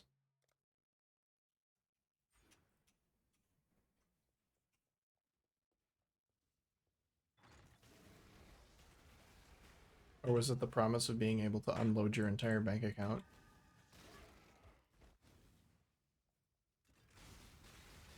For a cute anime girl?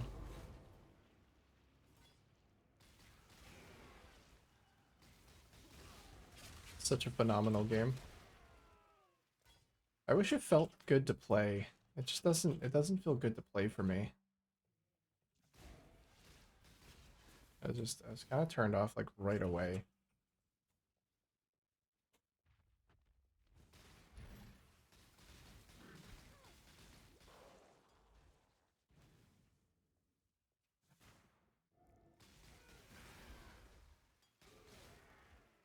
Probably take that. Oh yeah, Arc Ignite's feeling nice. Feeling juicy.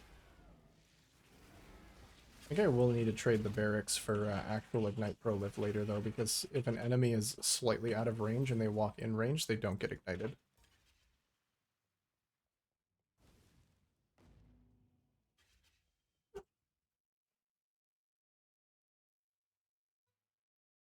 Really enjoyed Star Rail up to a point. All you know is that you're past that point.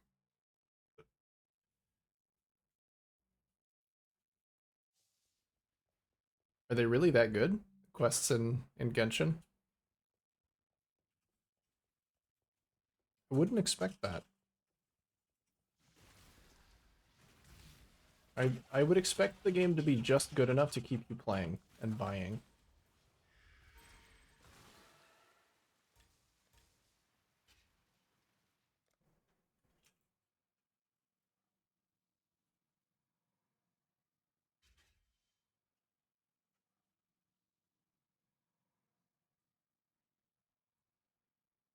Let's see. I'm gonna start heading this way. Wait, that way or what was I planning here?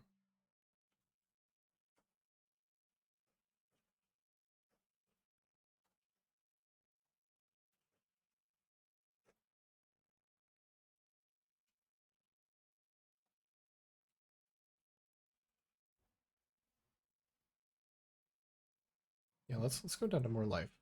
Like more life. The anime women sucked you in, but the numbers kept you hostage. There you go. That sounds correct.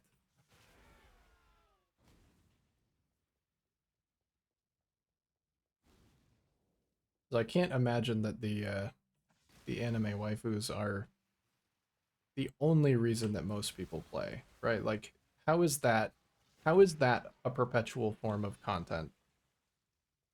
Unless you're very lonely. You have to have something else. There has to be some kind of additional depth. Unless you're a gambling addict.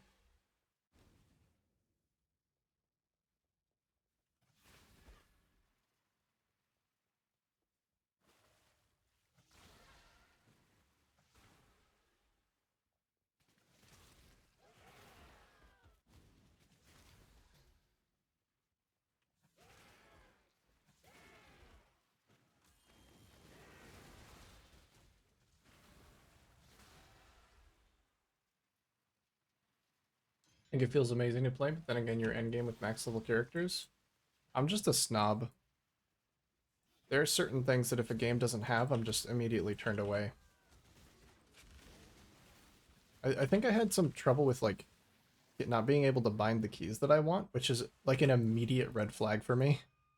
I know it's so stupid, and like I should just play the game with the controls that I'm given and not let it stop me. But if I can't rebind my every single control to be exactly the way that I want, it really takes it's really difficult for me to get any further.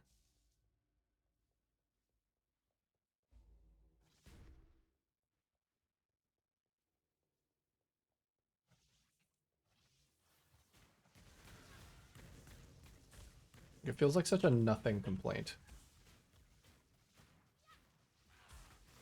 But I knew if I did play, I would be like playing for hours, so I need to be comfortable.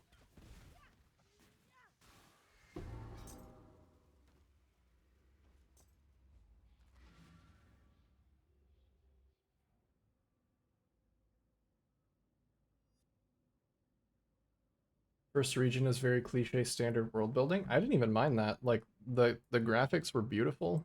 I enjoyed exploring. It really was just I didn't want to play like a long-term game where I didn't have the most basic control over how the game was played. I don't need any of these. Like that's where I start. If I can get past that, there's hope. There's more hope.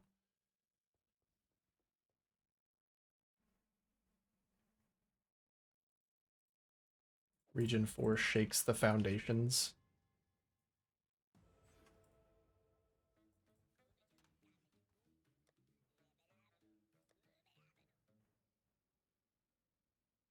Well, I'm glad y'all are having some good experiences, good mind-altering experiences with Genshin Impact.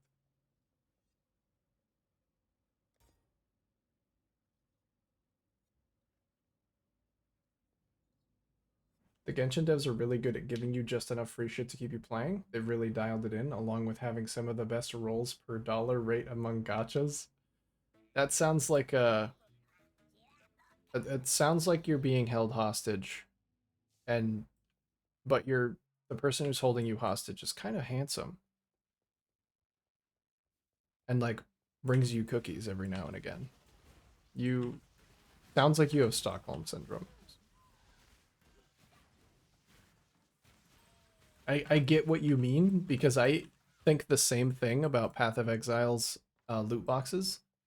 Like I will defend them as a less predatory microtransaction, but it's the least predatory financial predation.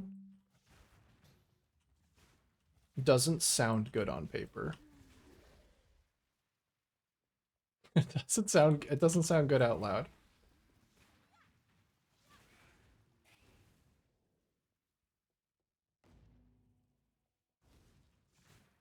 Like I get it. I was thinking about this the other day. I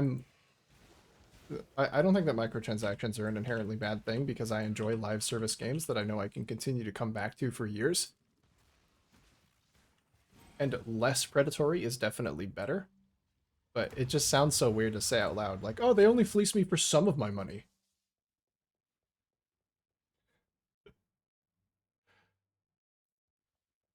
Done some quests in Genshin that have literally changed you as a person.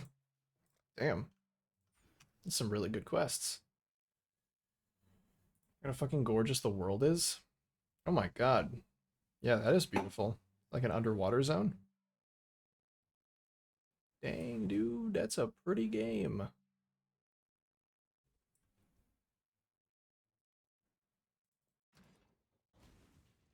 Definitely is beautiful.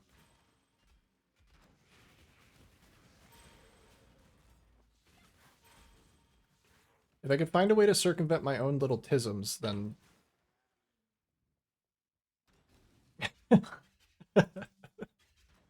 What?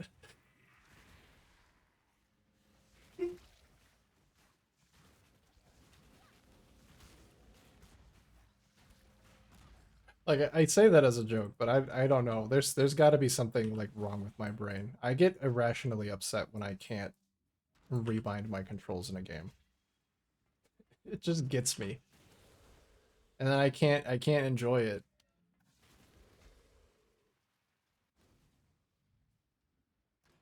That's literally why I didn't play Diablo 3, was because there was no option to have left click be move only. I stopped. I stopped in the first town. I couldn't play it.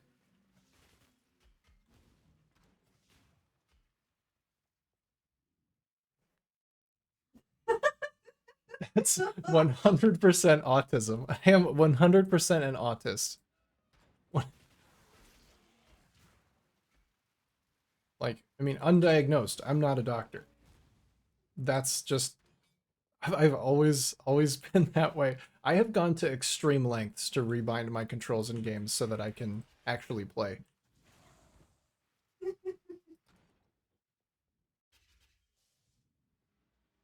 I think I played one game where I figured out that the ideal map key for a WASD setup is caps lock. And since then, I want to use caps lock for all of my games, like world maps or just maps. Uh, which is funny when I'm playing a multiplayer game or playing WoW, because sometimes I'll just scream into the chat. Yeah. Because I was like, tabbing through my map and I need to talk to somebody really quickly or say something, and I'm screaming at them. No reason. I'm just suddenly screaming. Sorry, nothing I can do about it. That's my map key.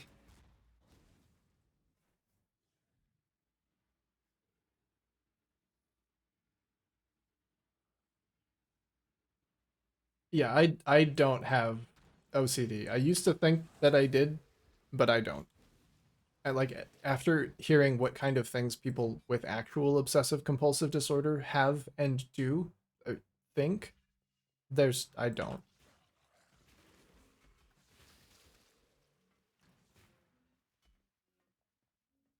Like there's definitely comfort in some of those, like if I just, do something orderly, or it's not a compulsion though. I'm not gonna die if I don't do it. It just gives me the comfy.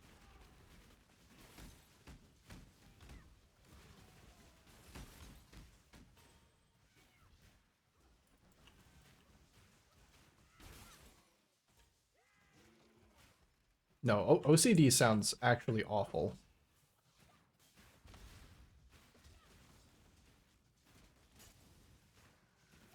I would not claim to have that after like knowing what I know.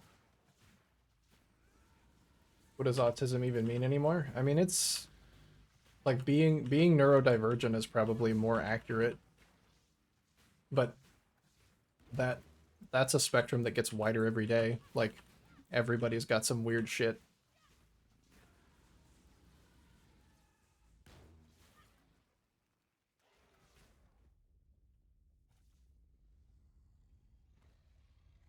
Basically a different way to process information.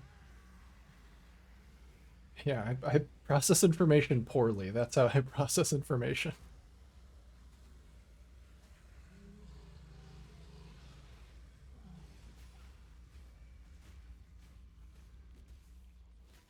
Well, I mean, that's what I mean when I say that, like, it's a spectrum that gets wider every day because everybody has some kind of, but it's more along the lines of you are processing information differently than what the accepted norm has been.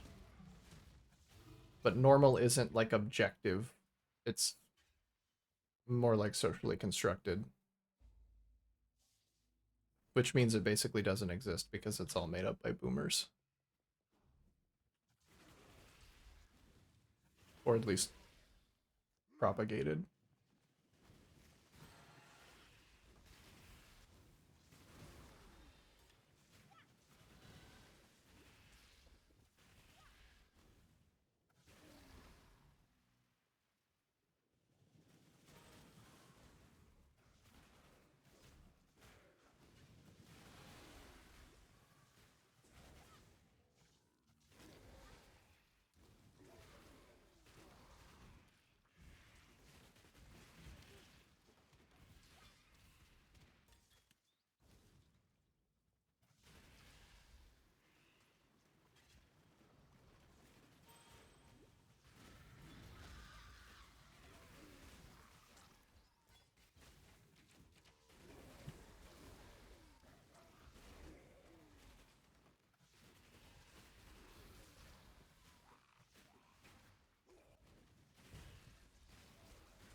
But experiencing the world in a very different way is how we get some of the world's best artists.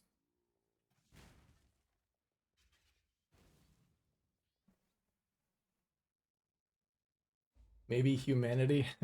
Yeah, that's a working theory. Everyone's autistic, and that's why the aliens won't talk to us.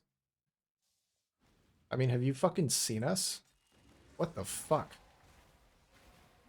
I wouldn't talk to me.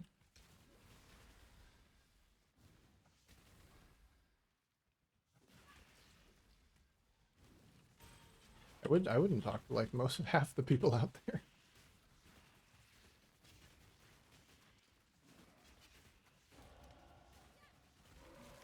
Yeah, we were gonna make interstellar contact with these guys, but they're still fighting over skin color. Maybe we'll give them another like couple hundred years. They're not ready for this. They're not ready for like a whole new fucking race of interdimensional beings.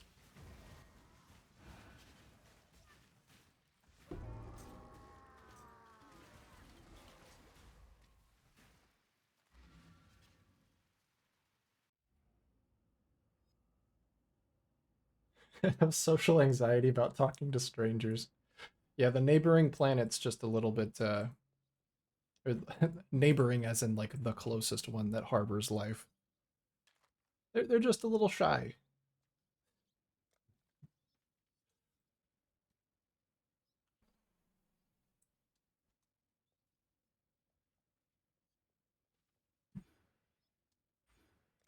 All right. Well, this has been fun. I'm going to continue leveling this character more tomorrow and hopefully get to the point point where I can actually use some of these items. Around level 50, I can start stacking up some life, using the untouched soul, start getting some armor gear and some empty red sockets. And we won't really be able to turn it into damage. 58, that's not so bad. I don't even have to be like maybe act 6 or 7. But I'm out of here. Thanks for hanging out and chatting, gamers. I've had a good time. And I'll be back for some more tomorrow if you'd like to come hang out then. Definitely starting earlier. I was up until 4:30 finishing that video. But I hope you all have a good rest of your day. And I'll see you around.